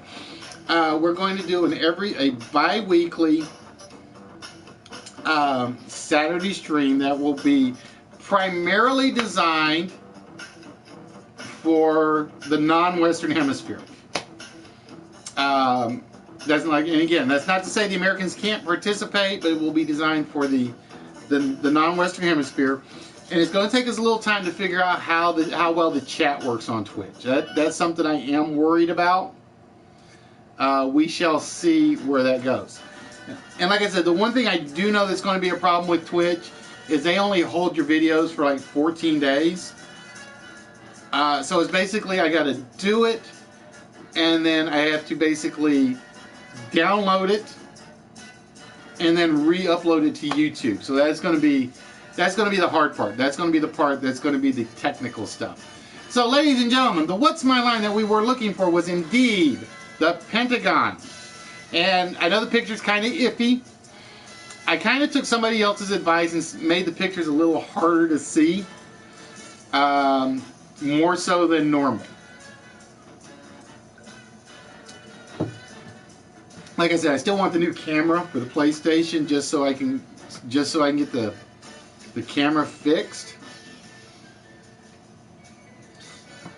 Well, it probably works great on the website portion, Chicken, which is what I'll probably end up using a lot of, even though I'll have the chat up and running. But like I said, we're going to see, because like I said, I know Daily Motion's chat is horrible. I don't know what Twitch's is because I've never streamed with Twitch. I have never streamed with Twitch.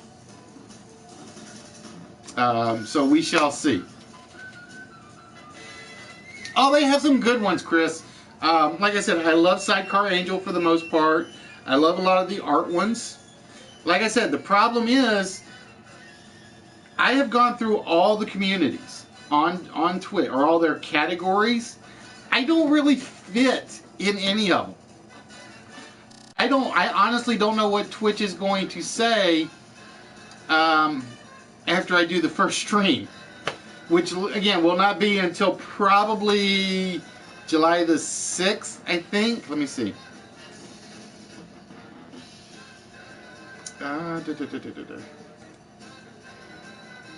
the 8th. So that's my target goal. That's my target goal. Is July the 8th.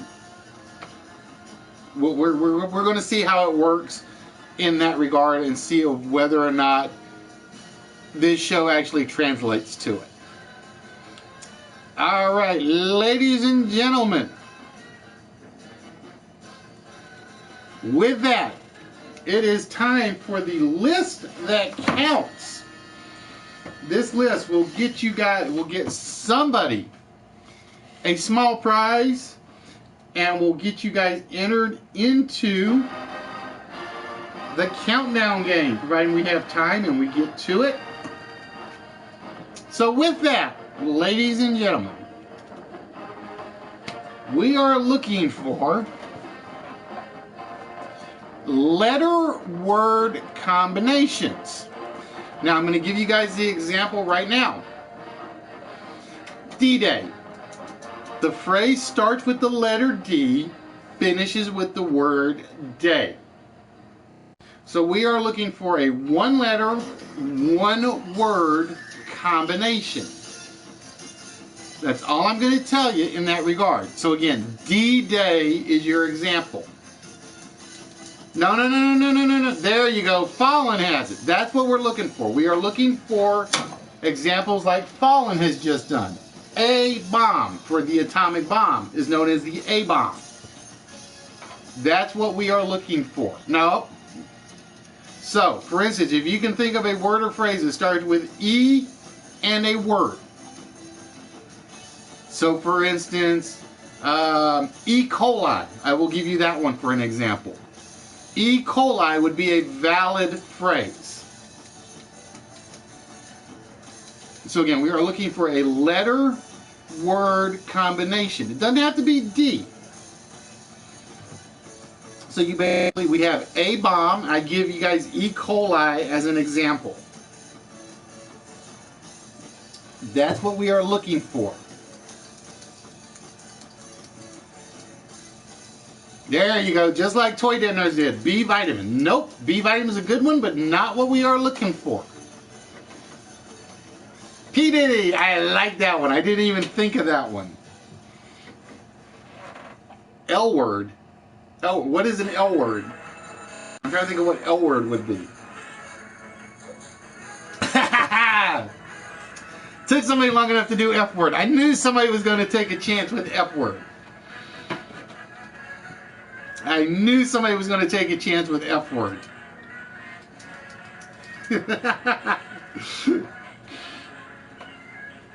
Now again, this is set for 20 minutes. Once we get down to the 0-0 time, then we'll start giving you hints, and the hints are going to be very simple. We're going to give you letters. We will basically, if it gets to the 4 zeros, we will tell you the 10 letters or ever how many letters you don't identify.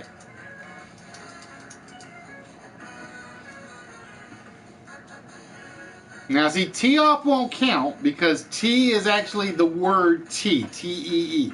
So that one wouldn't count, lazy. Oh, red gets the first one off the board. The Xbox. So that's what you're looking for. Now, I will give you guys one more hint. Once a letter is off, it's not there. So there are no more X's on the board. I should say there are no more X blank phrases.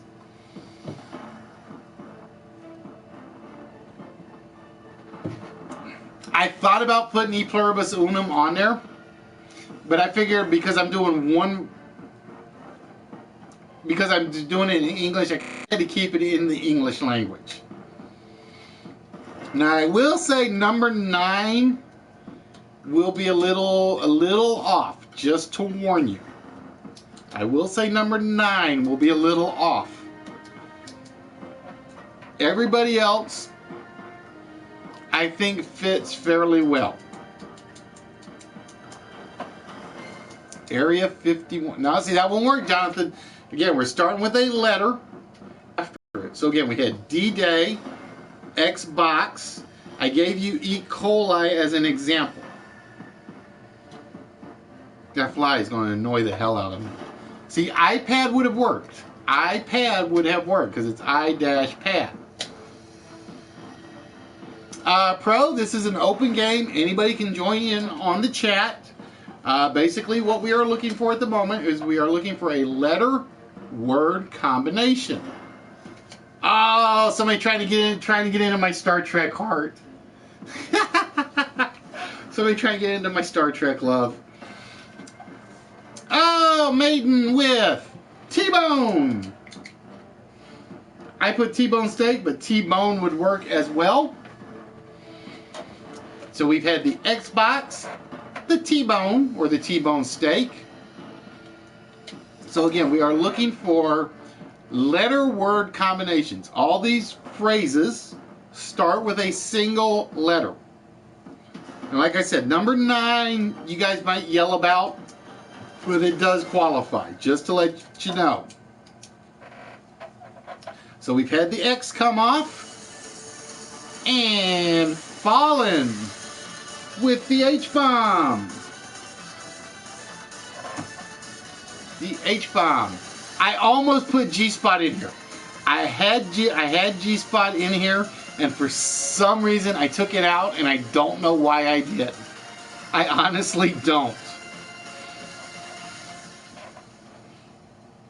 Because it was like, it's the perfect one. It's completely clean on my end, but let you guys have a little fun on the guessing side.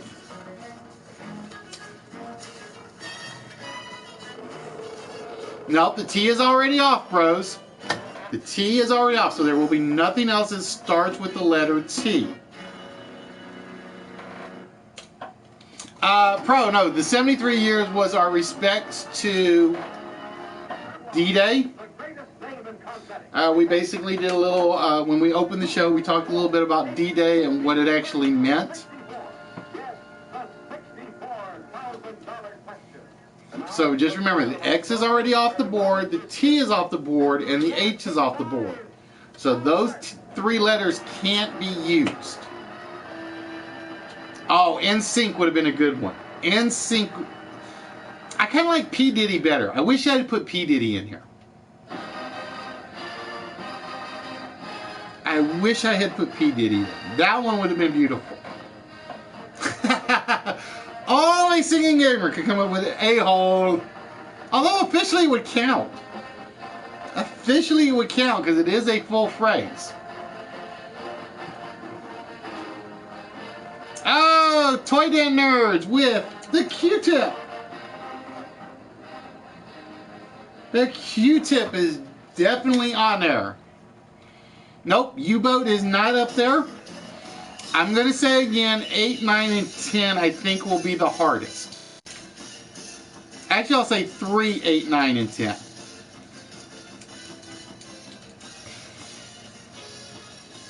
A B-hole. That is just something. Twisted, you are still falling in my evil category. That's all I'm going to say is you are still in my evil category.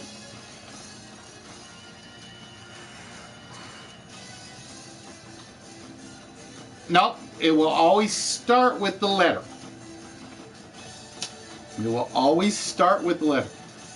That was the last one that didn't make my cut, Lazy. Y chromosome was the last one that did not make my cut. It was like number 11.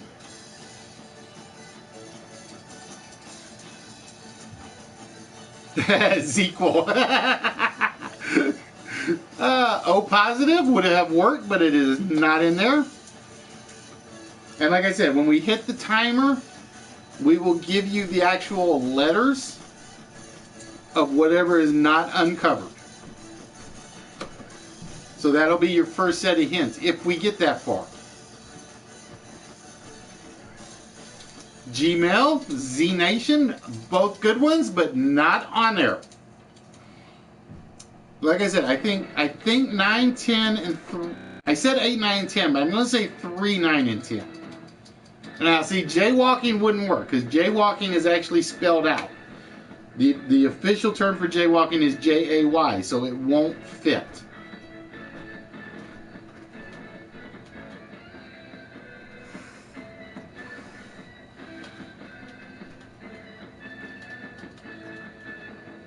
E-Class Jaguar. I always wanted one when I was a kid. I always wanted an E-Class Jaguar. Although I heard they were a nightmare mechanically.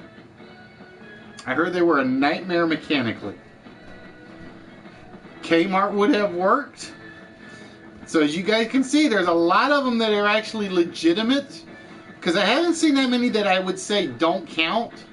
Y2K probably wouldn't have counted. Nope, Express won't work because Express is not a full word.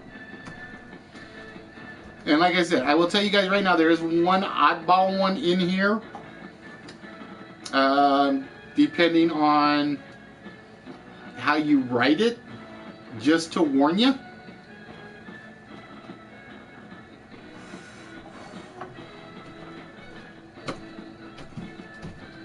I like G-spot better than the G-string. I like the G. I wish I'd put the G-spot in here. Nope, no B-box. Oh, see, Maiden, you're reaching now. Maiden, you're reaching. You got to come up with complete words to go after the letter. Again, all of them will be letter, hyphen, word, or words. Actually, I will say letter, hyphen, word. One of them could be multiple words, but you don't actually need the multiple words on the end of it.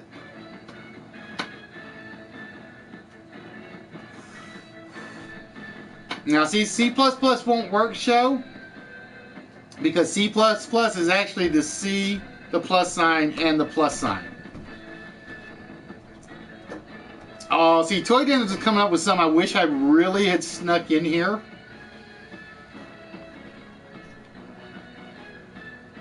Although I would have gone with another letter rather than B-list. I would have gone with another letter rather. I would have gone with a letter that's a little later in the alphabet. Not much later, but a little later.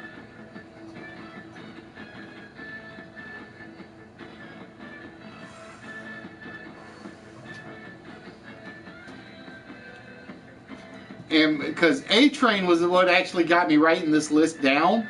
And I took the A-Train out because I liked my screwball answer at number 10. Because I had A-Train at number 10 and I liked what I changed it to a little bit better. No, Gooch bag won't work. Again, if the phrase is spelled out, for instance, T-bag is T-E-A bag, it won't be in there. But for instance, ebook would have been in there because that's considered a valid term. G-rated would have counted because G is not G-E-E.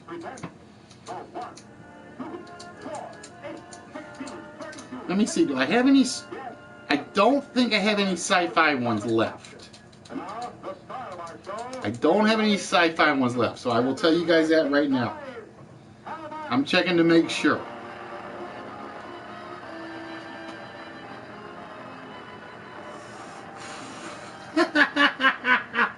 Oh, Ustream would have been perfect. Ustream would have been perfect.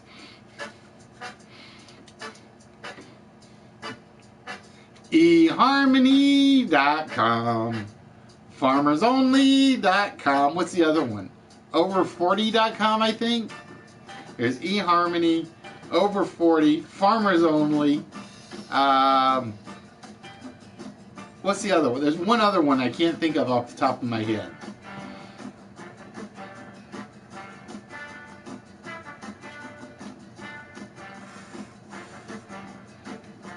Nope, X will not be in there dear because we already have the X off. So again, you don't have to worry about anything that starts with an X, a Q, a T, or an H. We have the letters do not repeat, just to let you know.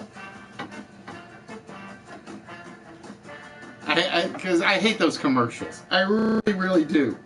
Living where I live, I have to deal with the farmers only commercials like regularly. It's like, ugh.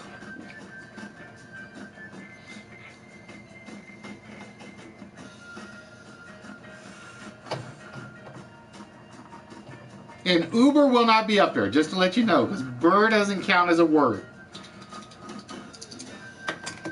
Oh, A-Rod would have been a good one to try to sneak in. A-Rod, because that's his full nickname, is Alex Rodriguez. He's known as A-Rod. That would have been a good one to try to sneak in. Alright, so we got about 5 minutes left. And like I said, if you guys don't get them, I will give you the letters once we get down to the four zeros. No, 7-Eleven won't work, Chiz, because we got to start with a letter. You have to start with a letter and then put a word on the end of it to make a full phrase. If I had known there were this many, I would have used this before. I really would have. Not Maiden, T is already off. We got the T-bone steak, so nothing that starts with a T will be up there.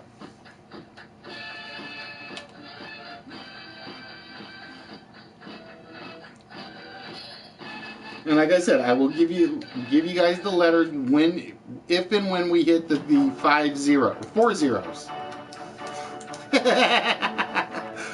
It's kind of like when I did the number ones, because the funny thing was I had done a number. It was TV shows that had a number in it,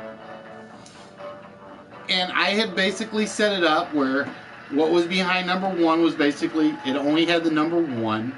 I think this one had like 90210 because I couldn't think of 2.5 Men at the time when I was writing it.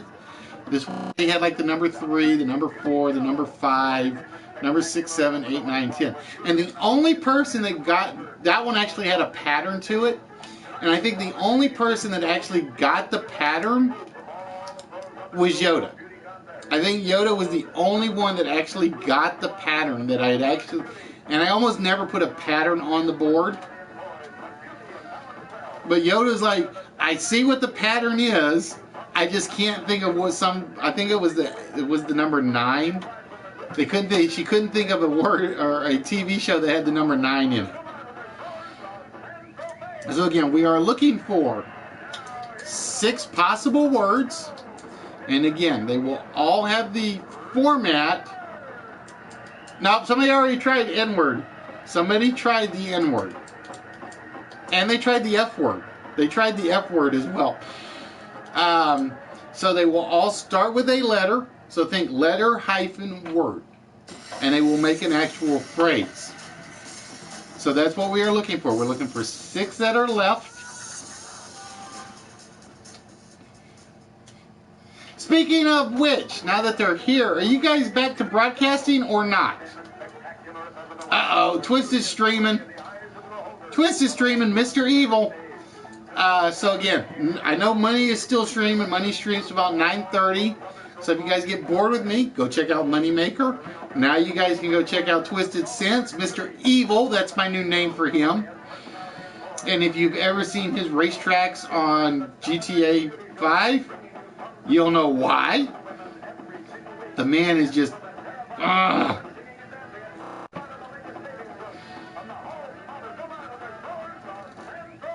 No, D-Day is our example, Chris. We gave you D-Day as the example, so it won't be up there. So we are down to about 1.5 minutes. And like I said, if nobody gets it, we will basically give you guys the letters. But that's all we're going to give you to start with. And then we'll work our way through some clues up until some time limit, because then we're going to go into the countdown game. And whoever gets the countdown game will be getting one of the large items out of the prize pile.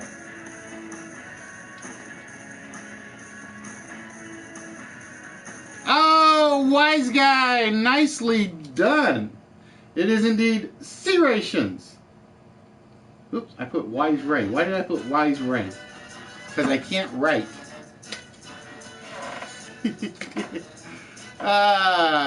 Worth a try, but the X is already there. Now, my question is, how many people do we want to put in the closed game for countdown? It's got to be at least 4. I'm thinking 6. At least 4. I'm thinking 6. Now I'm gonna worry a little because I may not have set this up right. Believe it or not, C rations is what set me up writing the list up. C rations was the first thing I actually thought of, and Xbox was actually the last thing I thought of. All right, we have hit the 4 zeros, so I'm going to give you guys the letters. Okay, so these are the letters for the 5 words that are left.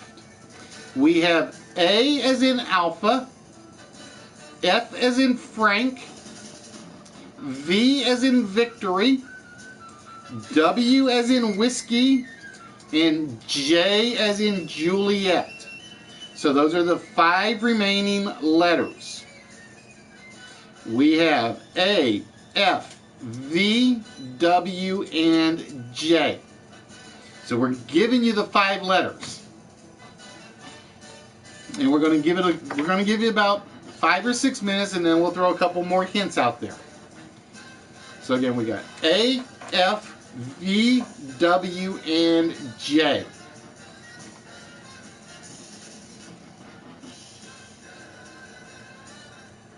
Nope, no G.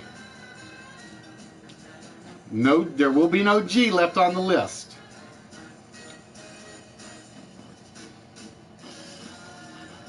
A, F, V, W, and J. Now see, Toy Den Nerd should be ashamed he didn't come up with V-Ron. Toy Den Nerd should be ashamed he didn't come up with V-Ron. I'm just saying. I'm just saying. So we have A, F, V, W, and J. Nope, too many words, maiden. So again, the letters are A, F, V, W, J. Everything after it is basically one word. A number will count. I will say that because I'm going to tell you guys there is one where it is a letter and a number. Walrus. J-Lo. J-Lo is definitely up there. Nicely done. So Walrus has 2 slots on the board at the moment. Oh, wise guy gets the W-2s. The W-2 tax forms. So that leaves us with A, F, and V. Fallen takes A1.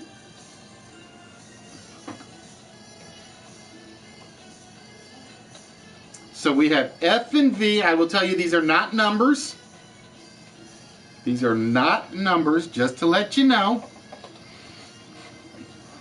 F involves a hobby. V involves Tipper Gore. So those are your 2 quick hits. The F involves a hobby, and the V involves Tipper Gore.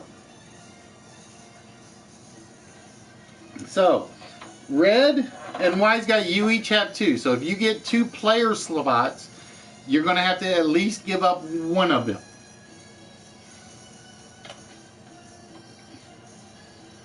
So the F involves a hobby, could be a career, and the 8 involves Tipper Gore. If you know who Tipper, if you remember who Tipper Gore was.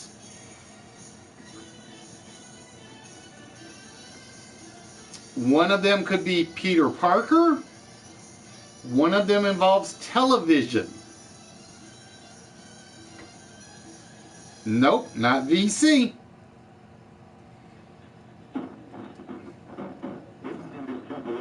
I'm trying to think of another clue for number 5 without giving it away. A hobby, Peter Parker,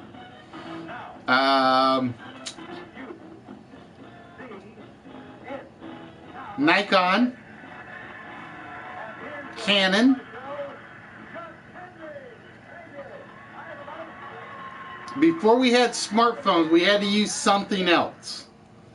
Before we used smartphones, we actually had to use something else. If you know what we had to use before we had smartphones, you know what we're kind of looking for on the F's. Not F-band. Number 8, Tipper Gore, television, channel lock,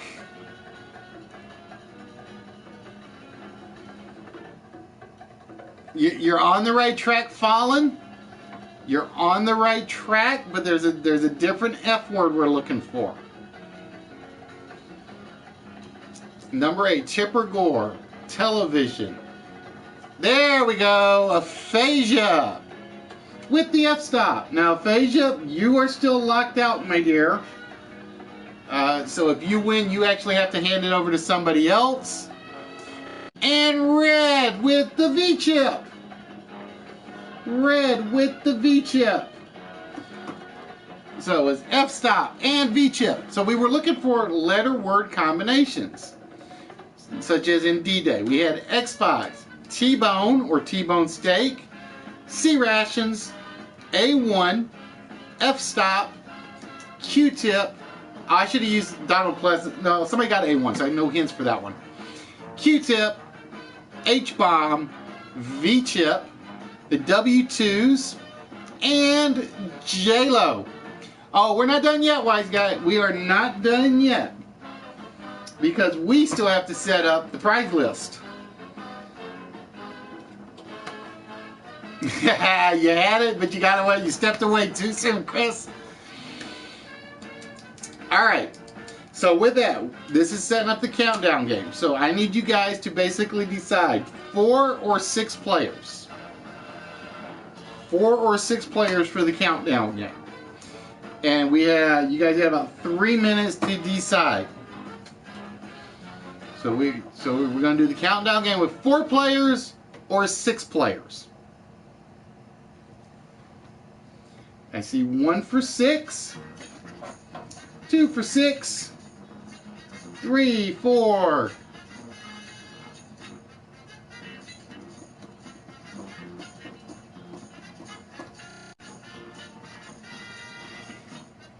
It looks like the 6-player number is going to take it. I don't even think I got to go for the full minute to go. All right, so we're going to go with 6 players. So bear with me 1 minute. Oh, I may have goofed. Give me 1 minute. Not necessarily, wise guy. We got to find out. You have a big advantage, but it's not guaranteed.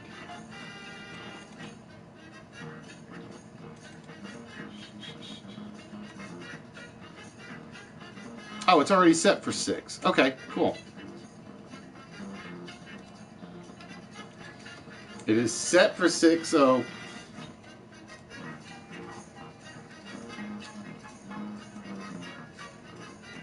alright, so that's right, I always set the Tuesday one for 6 to start with. Duh. Alright, so red, you've got 3. So if you are in here 2 times or more, you're going to have to choose some replacements.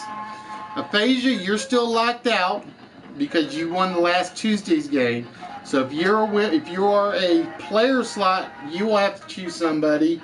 And the same thing for wise guy, if you get 2 slots, you'll have to choose somebody to take your 2nd slot. Alright, so let's find out. And we're going to start with red, because red... Well, let's start with aphasia, because aphasia will have to pick somebody if aphasia is in. Aphasia gave us F-stop. Let's find out if F-stop is a player. No, so aphasia will not be choosing somebody. Let's see. Wise Guys 2, Fallen has 2, Red has 3. So we're going to turn our attention to Red. Red has 3 slots on the board. So let's find out what Red has. Red has the Xbox, which means Red is definitely in the game. Now we have to find out if Red has to choose somebody to take his second and or third slot. Uh-oh, Red, you're going to have to choose somebody to take your second slot and the third slot. Oh, so Red's got to choose 2 players, 2 of you guys on the channel. So this is your chance to kiss up to Red to get one of his 2 slots he has to give up. Alright, then we're going to turn our attention to Fallen. Fallen had A1 and the H-bomb. Let's find out. The A1 slot is a winner, so Fallen will be one of our 6 players. And the H-bomb is another, so Fallen has to choose. So Fallen, well, let's wait till we find out. Let's wait till we find out who all has to choose, because there's still a prize slot up here. And we turn our attention to Wise Guy. Wise Guy has slot number 3 and slot number 9. Slot number 3. Oh, no good, Wise Guy. And slot number 9 is Wise Guy. Well, you got to remember, TDN, Fallen's got to choose somebody to take one of his slots. Red's got to choose 2 people to take his slots. And that leaves the prize slot left. Let's find out who's getting the small prize. Is it the T-bone steak or the Q-tip? It is the Toy Den Nerds. The Toy Den Nerds will be getting one of the small prizes tonight. So congratulations, Toy Den Nerds. We will take care of your treasure chest in 1 moment. And unfortunately for Maiden, your slot came up empty. So again, the Tuesday night one is basically, it's 6 people. I forgot I already had it set. Alright, so with that, we're going to take care of the Toy Den Nerds first, while Red and Fallen decide who they're taking, who they are going to have take their game slots. Alright, that means the Toy Den Nerds get one of the smalls. This can be anything from pop key rings to mini statues to coffee cups to cards to, what am I forgetting? Card games, board games, some mini action figures, and so on and so forth. Alright, Toy Den Nerds. It is plain and simple. All we need from you is a number between 1 and 177. Now, before you pick Sea Chicken, I'm going to ask Sea Chicken, is he willing to play the math if he gets to the finals? Because if he's not willing to play to the math, I'm going to say Sea Chicken can't participate. No offense, Sea Chicken, but I gotta have people that will do the math. All right, for the Toy Den Nerds, number 4 is the Thor's Hammer Keyring. Dun, dun, dun, dun, dun, dun, dun, dun. And I know exactly where that's at. So for the Toy Den Nerds, I am I have a reason for that, Sea Chicken. So for the Toy Den Nerds, they are getting the Marvel Comics Thor's Hammer Bendable Keychain. I don't know if it's bendable or not because I've never actually taken it out of the package whatsoever. Yeah, Wise Guy, I ship to the UK, I ship to Ireland, I have shipped to Belgium. So congratulations, Toy Den Nerds. This will be coming to you guys. Those are literally small prizes. That's literally what they are. Alright, so let me get that written down.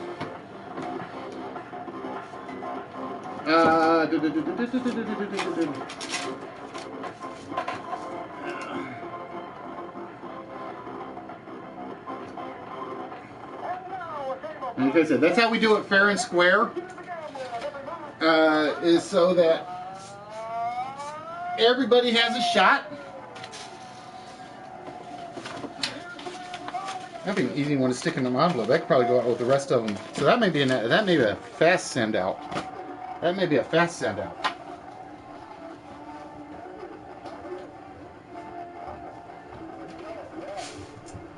All right, so Sea Chicken and Fallen, have you guys chosen who you are going to have replace you?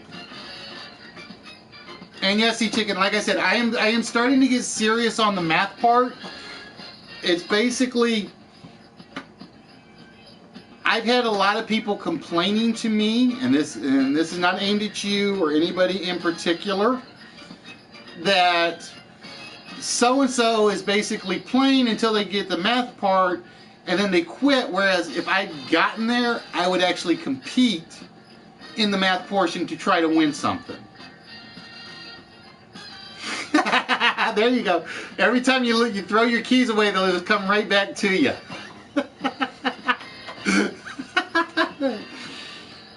So yeah, I'm starting to take that a little more seriously. Because and it's not just one person that complained to me. I got like 6 or 7 that was basically, I can't get to the math, so it's not fair when somebody gets there and they just quit. Right now, Red is in, Fallen, you're in, Wise Guy is in. So you guys are my 3 that are in.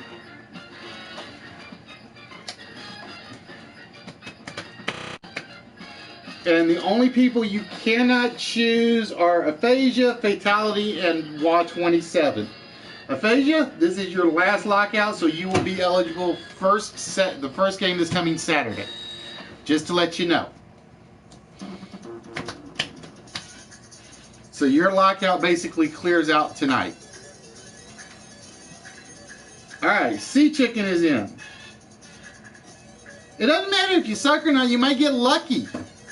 Because like I said, there was the night when it was Show, Fallen, and Foxy. And they all 3 screwed up. I mean, they all 3 screwed up. One board.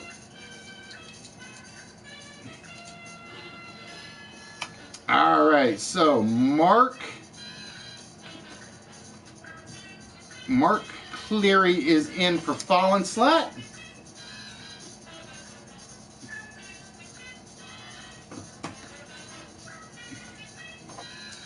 Alright, so Red, you picked Sea Chicken for one of your slots. Who did you pick for your second slot?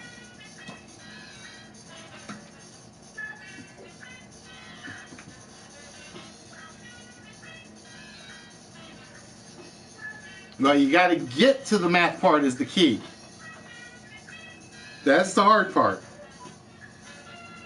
Give me 1 minute while I go find my tools. Oop, that's not what I'm looking for. Where's my timer? Clock. There we go. Alright. Alright, so it will be Red, Sea Chicken, Show, Fallen, Mark Cleary, and Wise Guy. Now, it is now 9:24, which means we are basically setting this up for a 25-minute time limit. For those of you that have never done this before, we're going to show you basically 9 letters on the board. Your goal is to come up with the longest word you can from those 9 letters. If a letter is not up there twice, you cannot duplicate the letter. If the letter is up there twice, you can use it twice. You do not have to use all of the letters. Your goal is simply to make it as fast as you can in 30 seconds. Okay? If somebody puts your word up before you and you type it in afterwards, you can throw a second word up. Once you have put a unique word on the chat, right or wrong, that's what I take as the first word. So do not throw up 4 or 5 words unless somebody took those 4 or 5 words before you. So if you make a mistake, you get 0 points. If you do not make a mistake, you get 1 point per letter in the word. If you get a 9-letter word, you get basically double points. It is very hard to get lucky enough to make a 9-letter word. I will tell you that right now. We have only had it happen since we dropped from 10 letters to 9. It's only happened twice. And one of them was a player that was somebody that was just watching. They weren't playing. And they saw meta zones and nobody else saw it. And it was like, everybody's like, I should have seen that. All right, so again, we're going to set the board up. And as always, the host makes the first choice. And the host's first choice is consonant, consonant, consonant, vowel, vowel, consonant, vowel, vowel, consonant. So the letters we have are C-L-B-I-A-T-I-U-M.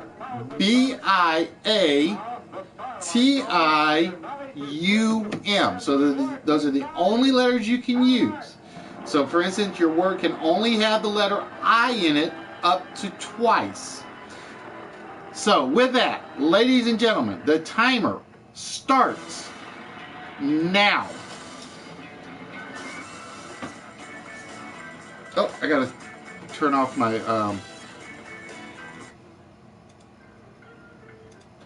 hold on. You guys get a little more than 30 seconds on this one. Sea chicken with bail. Fallen with bulimia. B-U-L-I-M-I-A. B-U-L. For 7. Show with bulimic for 7. Walrus with bait for 4. Bulimiac. Let's go find out if bulimia. Let's see which way is the correct spelling. That's a good question. That's a good question. Is it bulimic or bulimiac? That will be a good question. According to my dictionary, bulimiac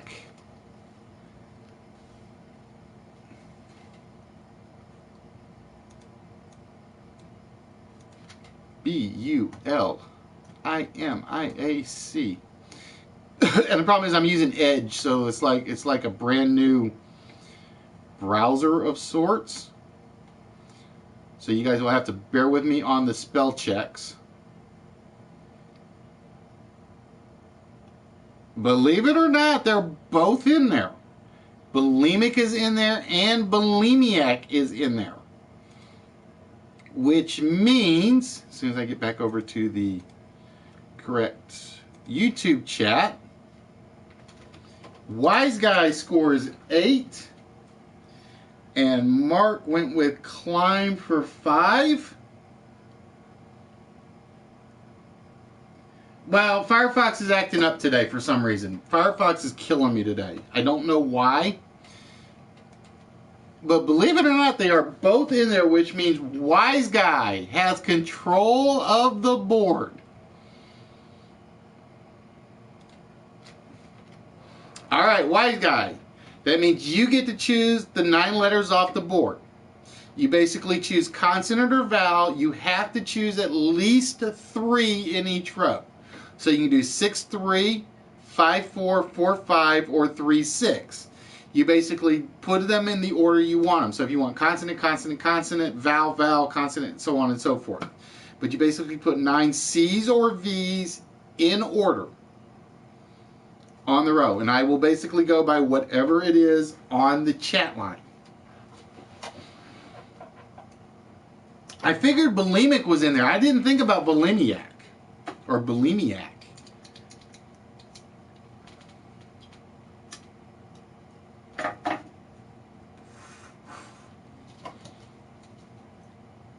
So again, you basically put a row of letters. You do 9 letters, either C's or V's. There have to be at least 3 of each of them. There you go. You got it, wise guy. Picture perfect. Consonant, consonant, consonant, vowel, consonant, consonant, vowel, vowel, and a consonant. Yuck. So we have RXR, OJW, IER. And the timer, ladies and gentlemen, starts now. Following with rower for 5, walrus with war for 4, show with error for 5, WORR, worrier for wise guy for 7. So we're waiting on Sea Chicken and Mark. And remember, guys, you got to beat the timer. Once it turns red, that's it. Oh, no answer from Sea Chicken or Mark on that one. It came in too late, Sea Chicken. It came in too late. Uh-oh. Looks like Fallen and Show have some competition all of a sudden. Fallen and Show have some competition. Because we like making fun of them, because they're usually like the ones that like run away with it a lot, at least in the English part of it.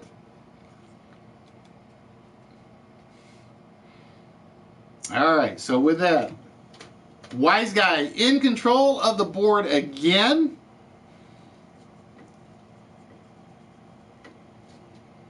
Alright, wise guy. It happened. It's like when you see that X up there, I know it like panics some people. Because when the X pops up or the QU pops up, it's like,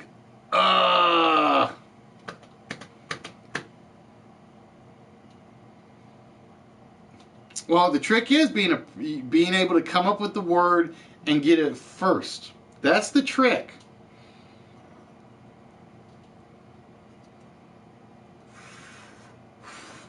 All right, so whenever you're ready, wise guy. Hey, Mr. Pliskin, how are we doing, my friend? What are you not doing in Cleveland? Aren't you supposed to be in like Cleveland trying to escape from there? Because we actually had the president here. Mr. Donald Pleasance was here.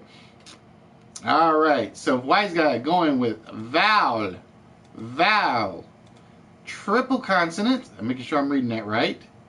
Vowel, consonant, vowel, consonant. Actually, I kind of like these letters. For the most part. For the most part. So we have EU, RLL, AR, IR. And with that, the timer starts now. Sea Chicken in first with liar. ALLUR, allure for fallen for 7. Rallier, R-A. Try again, wise guy. Fallen beat you to it.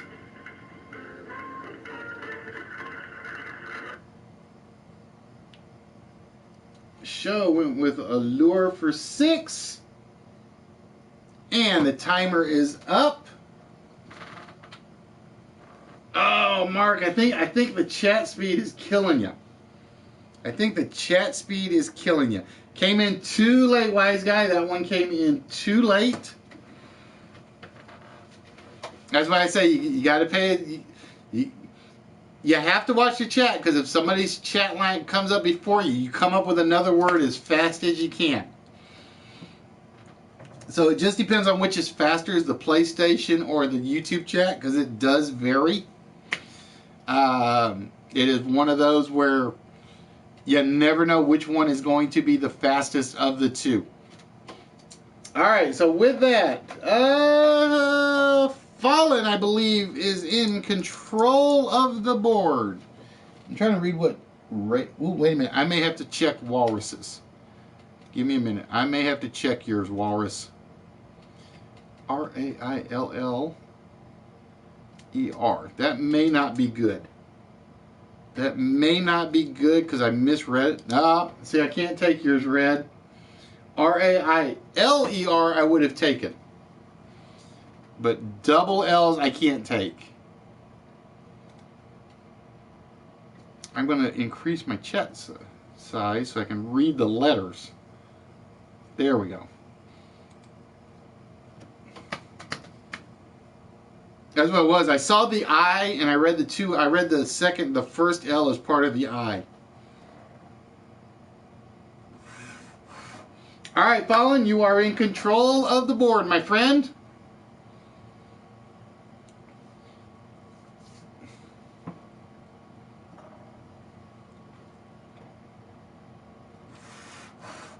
And I will give you guys a hint. If you guys are a regular watcher of the show and you haven't subscribed, please do. Please check out the webpage, which is right down here. If you are on the PlayStation, get yourself a Bluetooth or USB keyboard. That's all I'm going to say, because it does come in very handy. All right, Fallen going with vowel, vowel, consonant, consonant, vowel, consonant, val, val, consonant. We have O-U, X-N-U, M-E-I-G.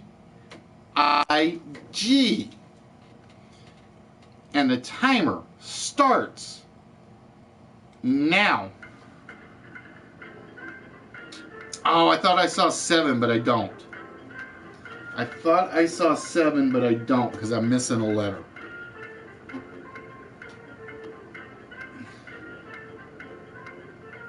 Show.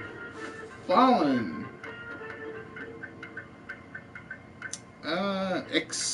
Jim, we will probably have to check that one out, wise guy, just in case.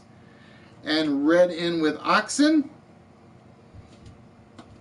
Oh, Mark just having problems with the speed tonight.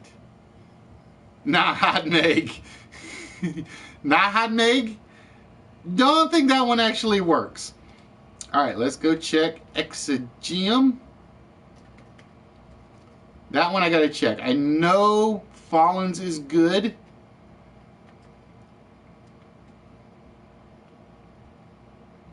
E-X-O-G-I-U-M is... Is it in my dictionary? That's the key. Oh, it's not in there, wise guy. It is not in there. Exogum, I think, probably would have been.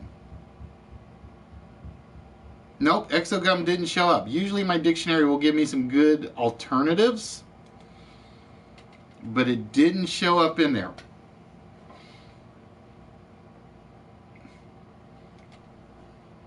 Alright, so with that, in control of the board is Fallen again.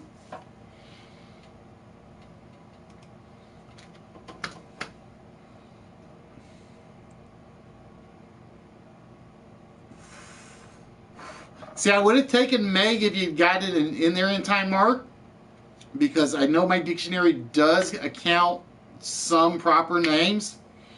You're sort of like taking a gamble, because there are some it will recognize and some it won't. But very often it will actually, if there's a regular person that has it, it will count it. Consonant, consonant, vowel, consonant, vowel, consonant, vowel, vowel, and consonant. And we have LM, if it's not in my dictionary that I use, wise guy, I can't use it. If it's in another dictionary, it may be a valid word, but it depends on the dictionary that I specifically use. All right, so we have LMETERUEQU. Now, for those of you that don't know, because there are two U's up there, you can use two U's, but if you do, one of them has to be with the Q. One of them has to be with the Q. So if you use the QU, you can still sneak the extra U in there. If you do one without the QU, you can only use one U. So with that, the timer starts now. All right, Sea Chicken in with meter for 5. Red in with remelt for 6. Mark, come up with another one because Sea Chicken beat yours. We'll check Muleteer. Cure, I know, will be in there because I've used it before. And Show went with meter with 2 E's. We're going to have to test those. All right, so let's find out. Come on, Diction. I really hate Edge. I really, really despise it. All right, let's find out if Muleteer is in my dictionary. I had Tremolay. Muleteer is definitely in the dictionary, so that's 8 for Wise Guy.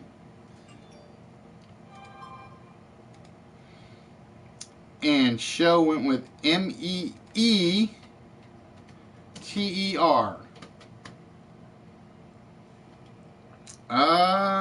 Meter is definitely in. Why didn't I think of that? Duh. I'm a goofball. Someone who meets. Duh. Why did that just look so wrong to me when I picked it? I have no clue. Alright, so Wise Guy in control.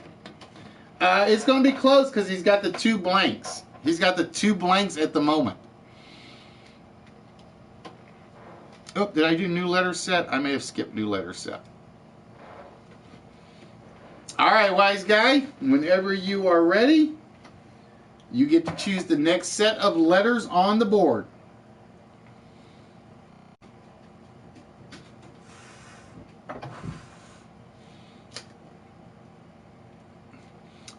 But I don't remember who asked for the rules, but the rules are very simple. They're going to see 9 letters on the board.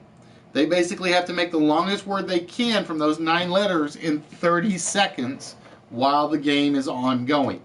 The game still has 13 minutes, so we got plenty of time.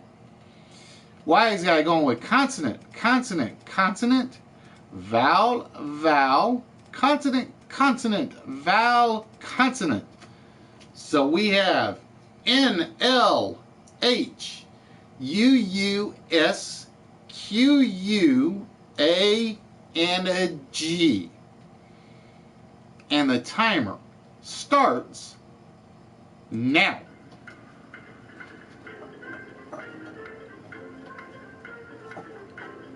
All right, mark in with Slag first.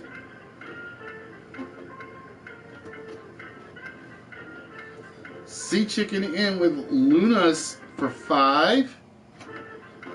Show Laps for 6. Ungual, we'll have to double check. I think it's going to be in there. And Wise Guy playing it smart and taking the plural for 7. And Walrus with Hung for 4. I'm pretty sure Ungual is going to count, but we got to make sure. Of, pertaining to, bearing, or shaped like a nail, claw, or hoof. Now it's an adjective, so we got to see if the S counts. Hey, South, what's good? It's an adjective, so it may not be a plural. We're going to find out. It's an adjective. There is no plural for it. It says of or relating to, according to my dictionary.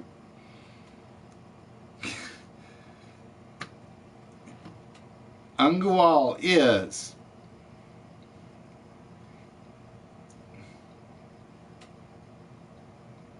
and my dictionary will catch plurals when they do qualify.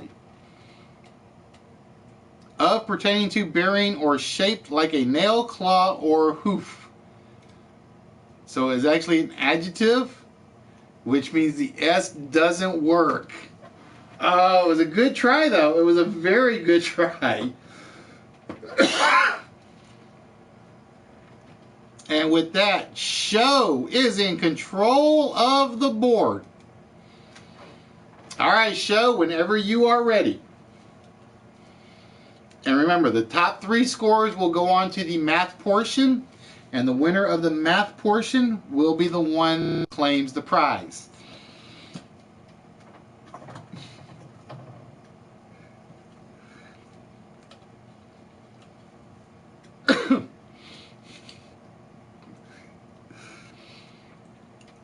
Ow. See, when I have 2 people use the same word, I kind of expect it to be in the dictionary. The question is, how is it in there?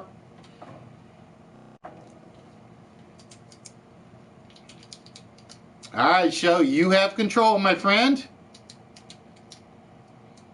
Probably because I haven't done a lot of YouTube stuff other than when I was at the office lately.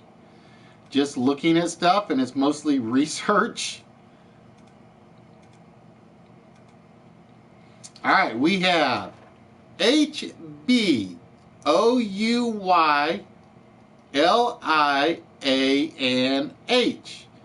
And with that, the timer starts now. My primary subscriptions are live channels, although I do have a couple of people that I follow. I think there's like 2 or 3, but it's mostly research stuff like PowerPoint tips and things like that. Following with Bayou, Sea Chicken with Hale, Mark with Bailey. We're going to have to check that one. A Boyle, which I think will actually count. Walrus in with Lob, and wow! Oh, Shows just beat the timer. Shows just beat the timer. All right, so let's go check our dictionary.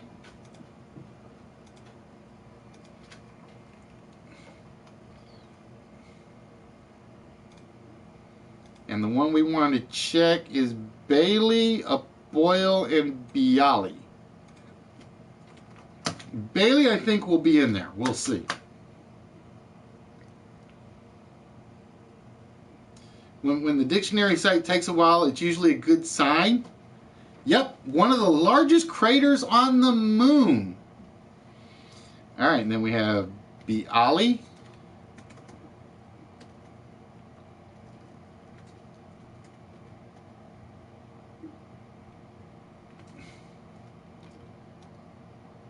Come on, computer, give it to me.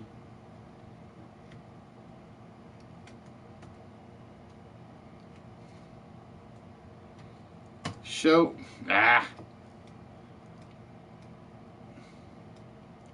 This is the part that always takes forever, is when my computer starts acting up, because it chews up like a couple of minutes. B.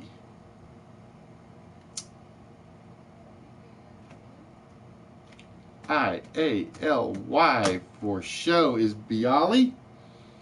Is in there a round, flat, leavened, soft roll made of white flour, and I am 99.9999% sure a Boyle is going to be in there.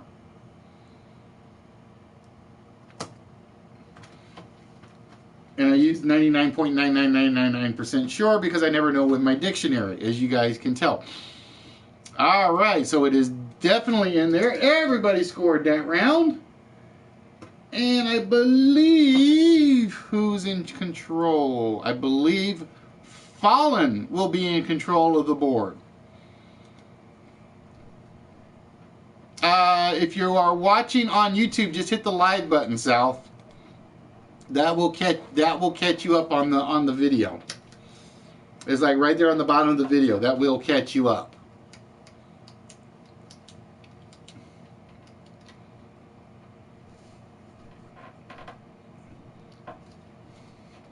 All right, Fallen going with consonant, vowel, okay. Fallen making it easy for me this time around. We got 5 consonants, 4 vowels. N-U-R-O-R-O-S-I-J.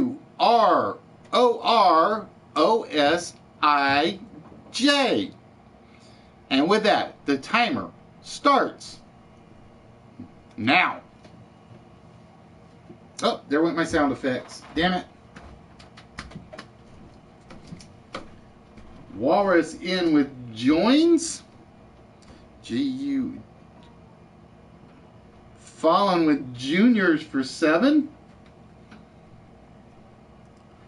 S-O-J-O-U. Show with sojourn for 7. Journos for 7. Sea chicken with Roni for 4. Alright, Sal, have yourself a good one, my friend. Waiting, and Mark, no answer when we turn red. This is turning into a 3-horse race. It really, really is. And with that, Fallen with juniors will be in Snooger. J-U-N-I-O. Oh, who did junior? Oh, you did do juniors. Okay. Oh, I miscounted. It is 7. I was thinking juniors had the extra O in there for some reason. Hey, Daniel, how you doing, my friend? All right, Fallen, whenever you are ready, you are in control. And we're getting close. We're getting close, folks.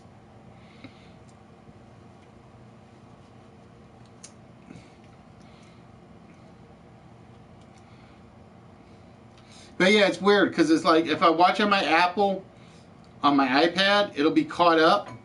If I watch on YouTube, it'll be like about a minute behind. And if I watch on my PlayStation, it will be perfect, and then it'll fall behind, and YouTube will catch up. It's like weird. It really is. All right, so we have O-H-R-R-P A-F-C-I. O-H-R-R-P-A-F-C-I. And with that, the timer starts now.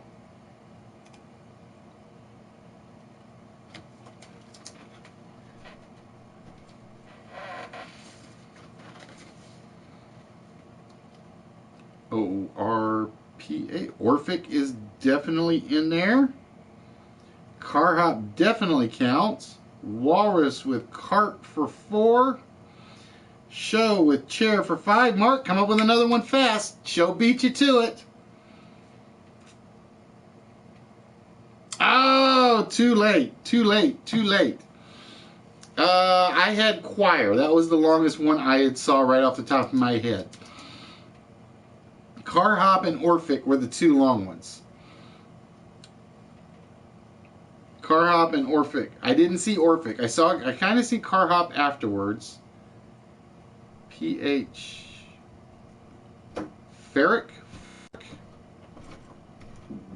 Ferroic? Nah, I don't know if that would work. I don't think that one would work.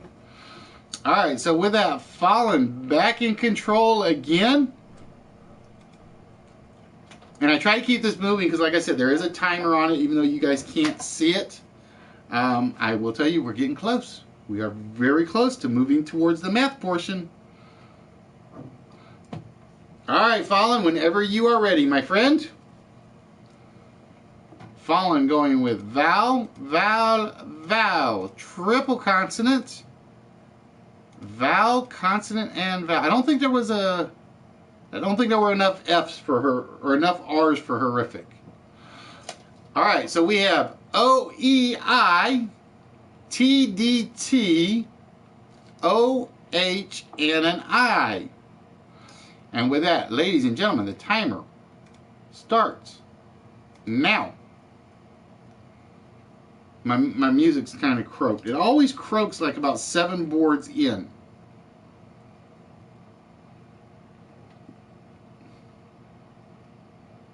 Oh, try again, wise guy. Dehootie will check. So we are waiting on Sea Chicken and Mark.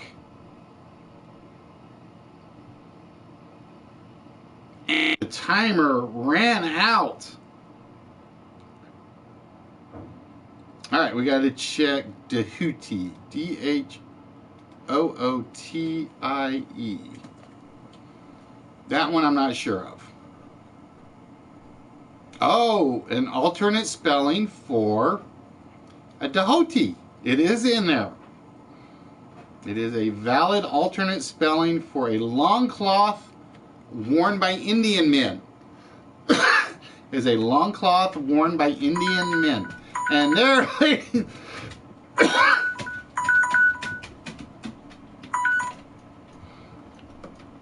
a long loincloth worn by many Hindu men in India. The cotton fabric, sometimes patterned, of which the loincloth is made. So, following, it was a legitimate word. He got you on that one. All right, so would hot dough have counted? I don't know. Let's find out. We'll be nice and check. A hot dough. No, hot dough would not have counted. Hotted would have counted. And that's about the only other good one I see. H-O-T-T-E-D. Hottie counted. But that would have been about it. Alright, so ladies and gentlemen, it is time to find out who's moving on. 12, 18. Wait, let's see. 1, 2, 3, 4, 5, 20. 38. 1, 2, 3, 4, 16, 19, 29, 32 for Sea Chicken. 12 plus 11 is 23.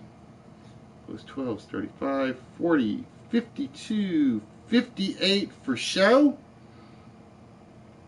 Fallen 12, 25, 38, plus 12 is 50, 63 for Fallen. Mark with 5, 9, 9, 18 for Mark. And Wise Guy, 15 plus 8 is 23. Plus 12 is 35. Plus 12, 47. 47. All right, so ladies and gentlemen, moving on to the finals. In first place is Fallen with 63 points. In second place with 58 points is Showcase. And in third place, and moving on to the math portion, is Wise Guy. So you three will be meeting up for the math portion of the show. Well, look at it this way, Mark. Sooner or later, we'll get to one of those games where it's just basically there's not as much time, and you don't play against somebody that basically will blow you out by being faster on the trivia side. It will happen, trust me. All right, so now I gotta wait for the timer to go off. I knew that was coming. So we following Showcase and Wise Guy in the math. So again, the math portion we do a little differently than what Countdown does.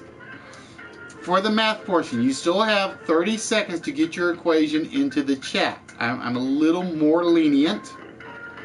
Okay? You have to remember, your equation must be exact. In other words, if you put a bad number in there, if you put a number in there twice, you basically get whatever the point total is. We do not do order of operands unless you use parentheses. It is basically, I will write it down from left to right. So to give you guys an example of what we're talking about,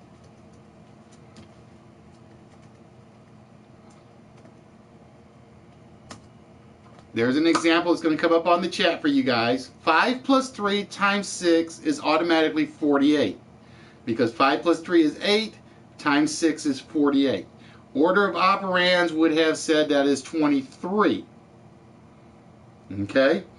We don't do order of operands. It's basically left to right. Every equation unless you put parentheses in. So if you had put 5 plus 3,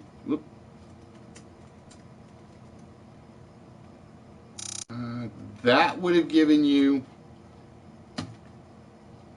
the 23 points, or the 23 number.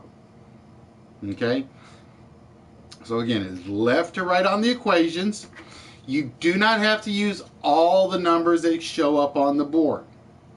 If you can do it with 1 or 2 numbers, that's what you go with, is 1 or 2 numbers. Now, whenever you pick your numbers from the board, Mayor Furberger, how are we doing, my friend? I stuck around for the Laura Croft video for a little bit, but it was just kind of like I needed what's the word I'm looking for?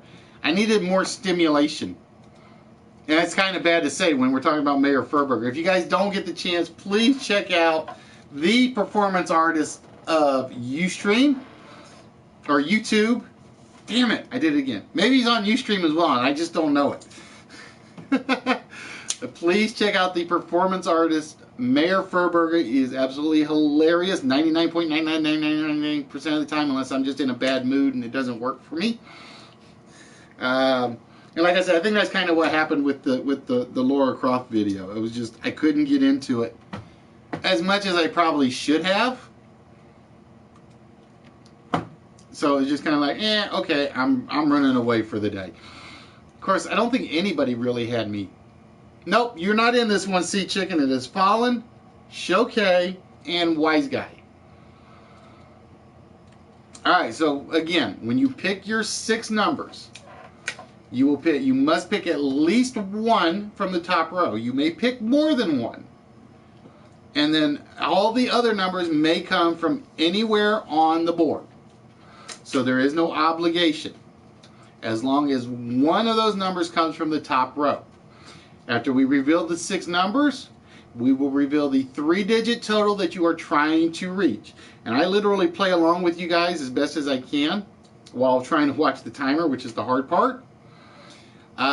So I don't even use the calculator on my end until after we do the checks for the sums. It's basically throughout. Fallen will choose the first 6. After we do his numbers, then we'll do shows. We'll do his 6, and then we'll do Wise Guys. Again, if you give me a bad equation, you automatically get whatever the total is.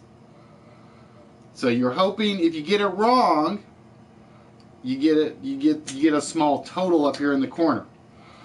And it has been bad before.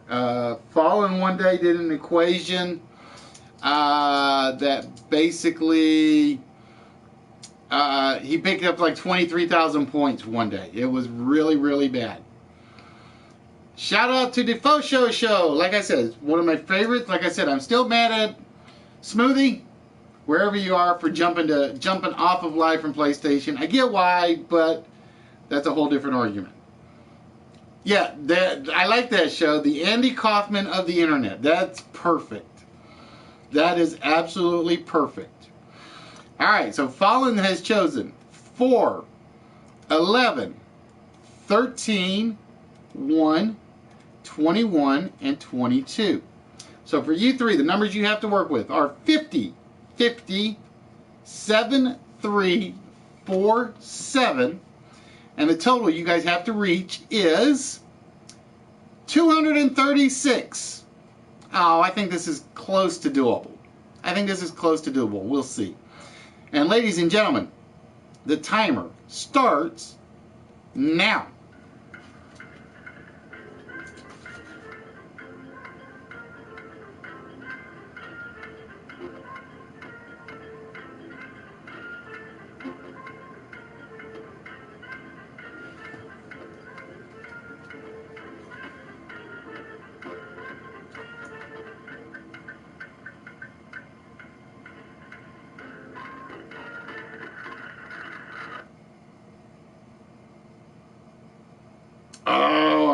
oh, damn.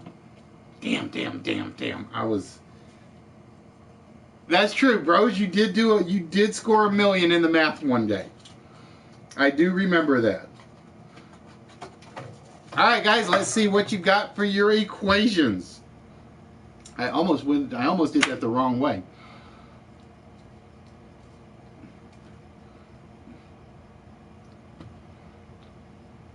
All right. Walrus, you're not in the math part. If you're not in the math part, don't give an equation till we get to you. Oh, show you just did what I told you not to do.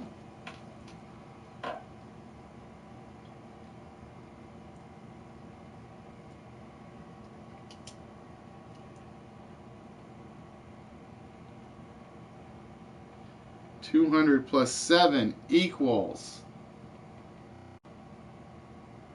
times 3 equals plus 7 equals. So show was 628.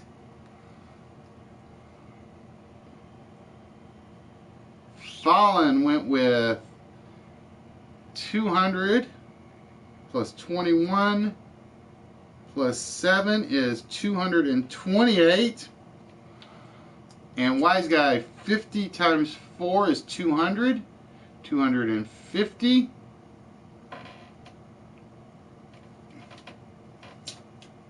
250 minus 14 is 236. So wise guy with 0. You beat me by 1, wise guy. I had 235. So show with 392. And fallen with 8. You beat me by 1.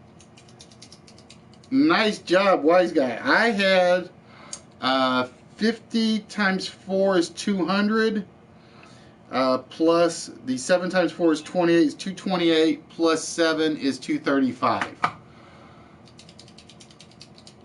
So I went the wrong way. Because originally I was doing like you. I got to 250 and I couldn't do the subtraction part.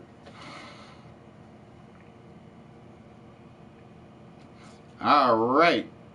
Oh, wise guy, we actually don't. We did a long time ago. It was called Letters and Numbers, but it never lasted. It never actually lasted. All right, so Fallen has 8 points. Wise Guy has 0 points. And Show has 392 points. Oh, Show hoping for some big numbers to get himself back into this. We have 50, 50, 25, 75, 3, and 3. And the total you guys are trying to reach is 420. You're trying to reach 420. And the timer, ladies and gentlemen, starts now.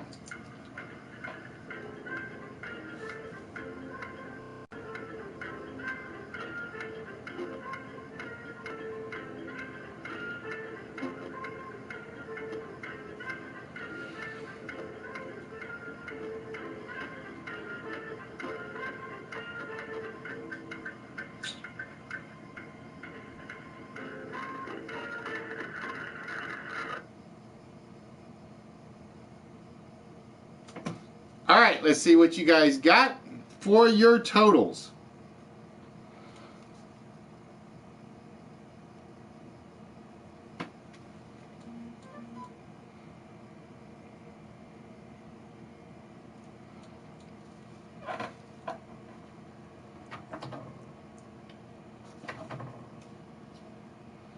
All right, Show going with 6 times 75. Oop, get my calculator back up here. Equals minus 25 is 425 for Show for 5 points.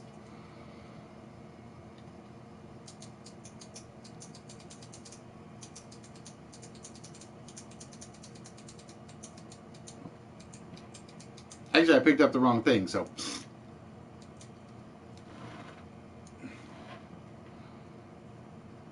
420. Puff, puff, pass, pass. Alright, so we are waiting on Wise Guy and Fallen. Fallen, 6 times 75 minus 25 for another 5 points for Fallen. And Wise Guy, we're waiting on yours. And if you don't give me one, we have to give you the 420 total. There we go. Let's see. 50 divided by 50 is 1. 75 minus 1 is 74. Oh, you made a mistake. You made one mistake, Wise Guy. You went 75 minus 1 is 74. And then you went with 76 for your equation. So with that, you're forced into taking the full 420. If you'd done 75 plus 1 for 76, you would have been good. I actually came up with 422. Take 75 plus 50 is 175. Multiply it by 3 is 425. Subtract 3 from that is 422. So I'd actually gotten 2 points on that one. Oh, you were Wise Guy. You were like right there. You almost had it. Because I'm trying to see if there was anything that we missed on yours. 50 divided by 50 is 1. 75 minus 1 is 74. 3 plus 3 is 6. And then you went 76 times 6 rather than 74 times 6. So officially, your equation is bad. Officially, your equation is bad. All right. Oh, that puts Fallen in the lead. That puts Fallen in the lead. All right, so with that, Wise Guy, you get to make the next set of numbers. Yep, typos do hurt. Typos do hurt.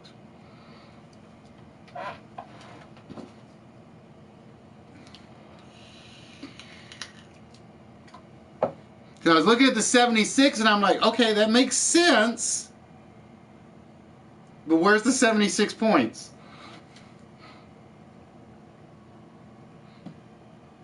All right, Wise Guy, so when you are ready, you get to choose the next 6 numbers off the board.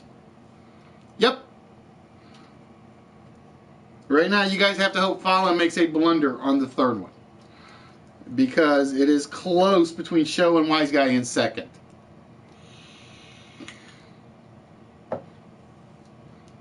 It is very close in second.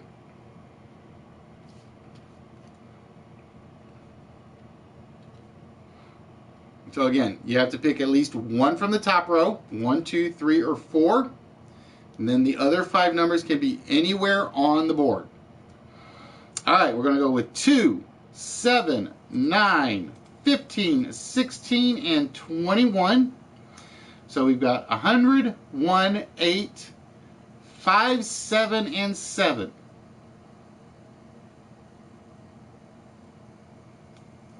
I see one problem set of numbers. We'll see.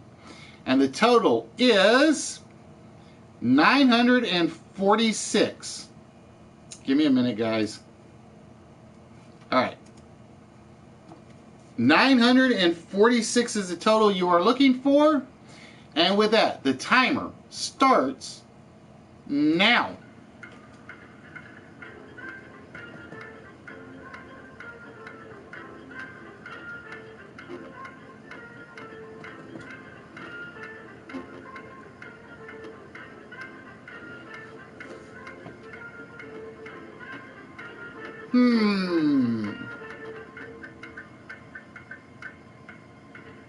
I thought I had it and I didn't.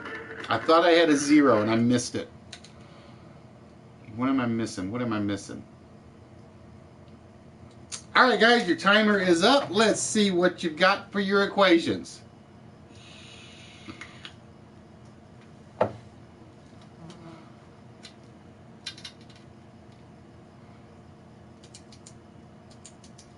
right, Fallen going with 949 for 3 points. So we're waiting to see what Show and Wise Guy come up with. I think Fallen knew he just had to get close without making a typo.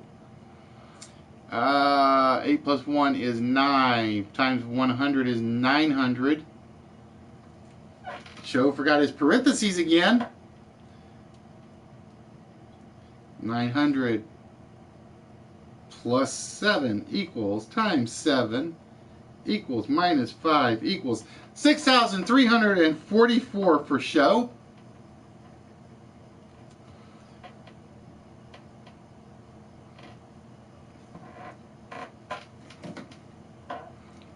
All right, Wise Guy, we're waiting on yours, and we'll see what you have. 100 plus 5 is 105. 105 times 9 is 945, which is good. Oh, nicely done. 946 for a perfect 0 on that one. I came up with, what did I have written down here? 900 and I had 944. I had 944. I had 800 times the 8 plus 1 is 9. For 900, plus 7 times 7 is 949 minus 5 is 944. And I could, because I used the 1 for the 9 points. I didn't even think about the 105. Damn, nicely done. So, ladies and gentlemen, the winner of the game, and to answer your question, B, not even close. Not even close. The winner of the game and the winner of the large prize tonight with a grand total of 16 points is Fallen. So congratulations, Fallen. You are the winner of the countdown game tonight. Wise Guy had you beat if you had not missed the second one. The one typo cost him. And then Show just literally 5,795. Show, you finally had the high score, literally. All right, so congratulations, Fallen, claiming the countdown title tonight. And with that, Fallen, we need a number from you between 1 and 140. Kind of scary that I'm only down to 140 large prizes left.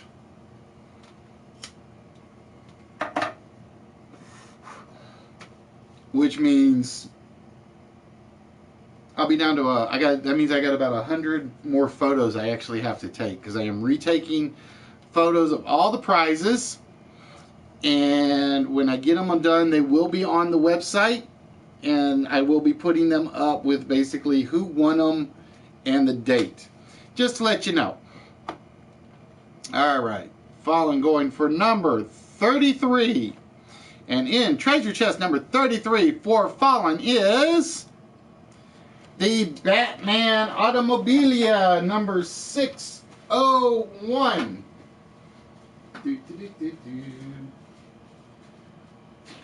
Which would be, give me a minute, I gotta find the right one.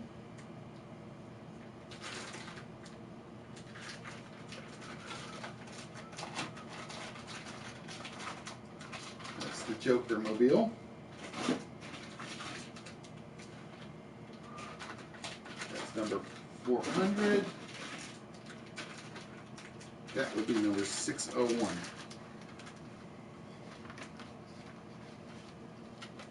So congratulations, Fallen. This is from the Eagle Moss set. This is from the no, that's the next one. That's the one I didn't pick up. This is from Detective Comics number 601. It is the Panorama for the Batmobile from Detective Comics number 601. So congratulations, my friend. That is now yours. He almost didn't make it. Wise guy almost took it from me. And yes, to answer your question, ladies and gentlemen, I do ship to the UK when people ask. I have shipped to Belgium. I have shipped to the UK. I shipped to Canada. I have yet to actually had to ship to Australia yet. Or Germany. Belgium, I think, is the farthest I have gone.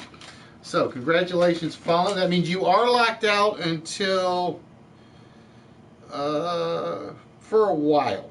I do know that. That reminds me, I got to send Nerdy a message later because I needed to ask him something. But yes, I have them separate, just so you know, so I'm not going to get them mixed up. Just so we can see. This one's got Fallen's name on it.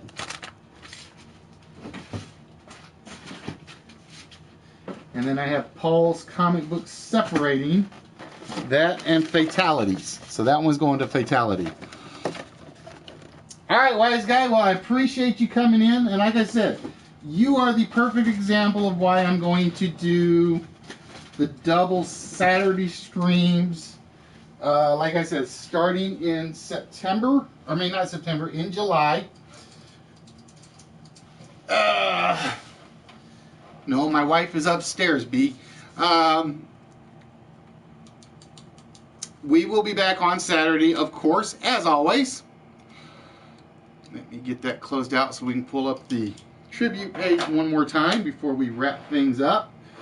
Like I said, our plan will be, like I said, for those of you in Europe and in Australia, our plan is we're going to run a Saturday afternoon stream my time, so that, again, you guys won't be stuck up late to watch us.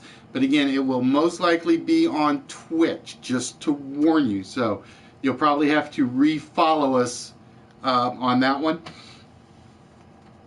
It's a case of, like I said, when it gets done, it will be every other week unless we're doing the Rocket League drawing, which Nerdy is doing, I think, next weekend. No, this weekend. And the Rocket League is next weekend. Nerdy, do I have the dates right? Because I can't remember on the Instagram account, because my phone with all the Instagram stuff on it is upstairs charging right now. But again, folks, I want to thank you guys for joining us. We are here every Tuesday. We are here every Saturday. We do show up occasionally on Thursday when Dr. Jekyll needs us to cover. Yep, we will be on the same. We'll see. We'll see. Like I said, if you got me on the team, you're basically playing like with a very, very bad rookie. I am so out of practice. I got to get some practice in. And I haven't had time to get any practice in because everybody's catching me doing something else. But yeah, like I said, we will be back on Saturday with the 7 o'clock show. We're not doing the 1 o'clock shows yet. Those will not be until sometime in July. And the plan is to do those every other week. And again, if you want to join us on the Saturday afternoon show, please feel free. The limitations will be extended a little bit. It's basically, normally it's every 3 episodes. Once we go to these 3 episodes, it will be, I think, 5 games will be the lockout. So it's basically, if you win a prize in game 1, you're locked out for 5 major prizes. You can still participate in the list, which will be fine because those will always be small prizes. And if you get a player slot and you're locked out, you basically hand it over to somebody else. So that's one thing I've always tried to do, is to get you guys to have fun with one another, so you guys get to know each other. And there's no pressure on me for being accused of playing favoritism, or, as Fizz says, rigged, which it never is. But with that, ladies and gentlemen, I need my tablet so I can get ready to wrap things up. Bear with me.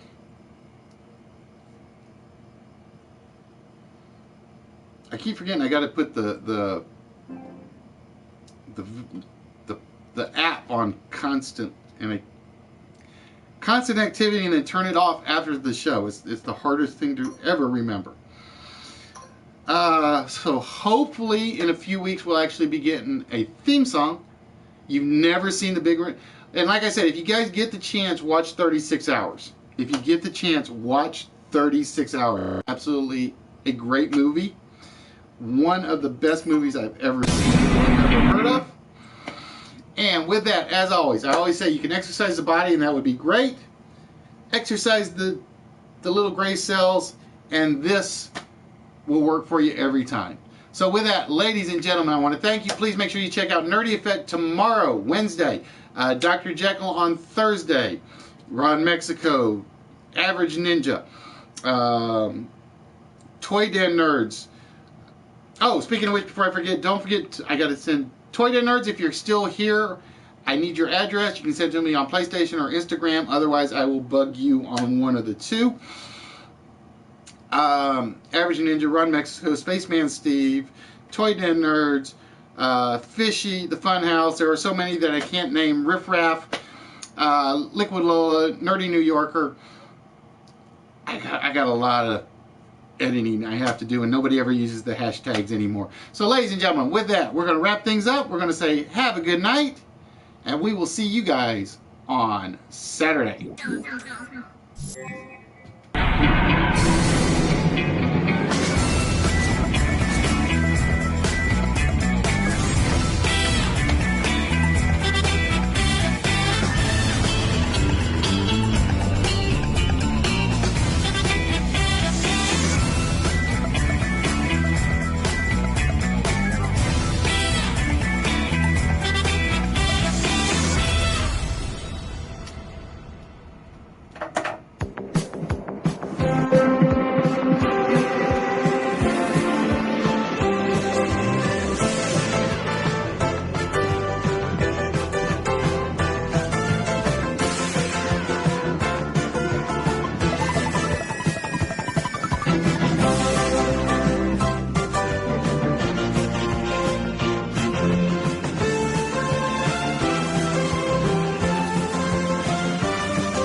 Mm-hmm.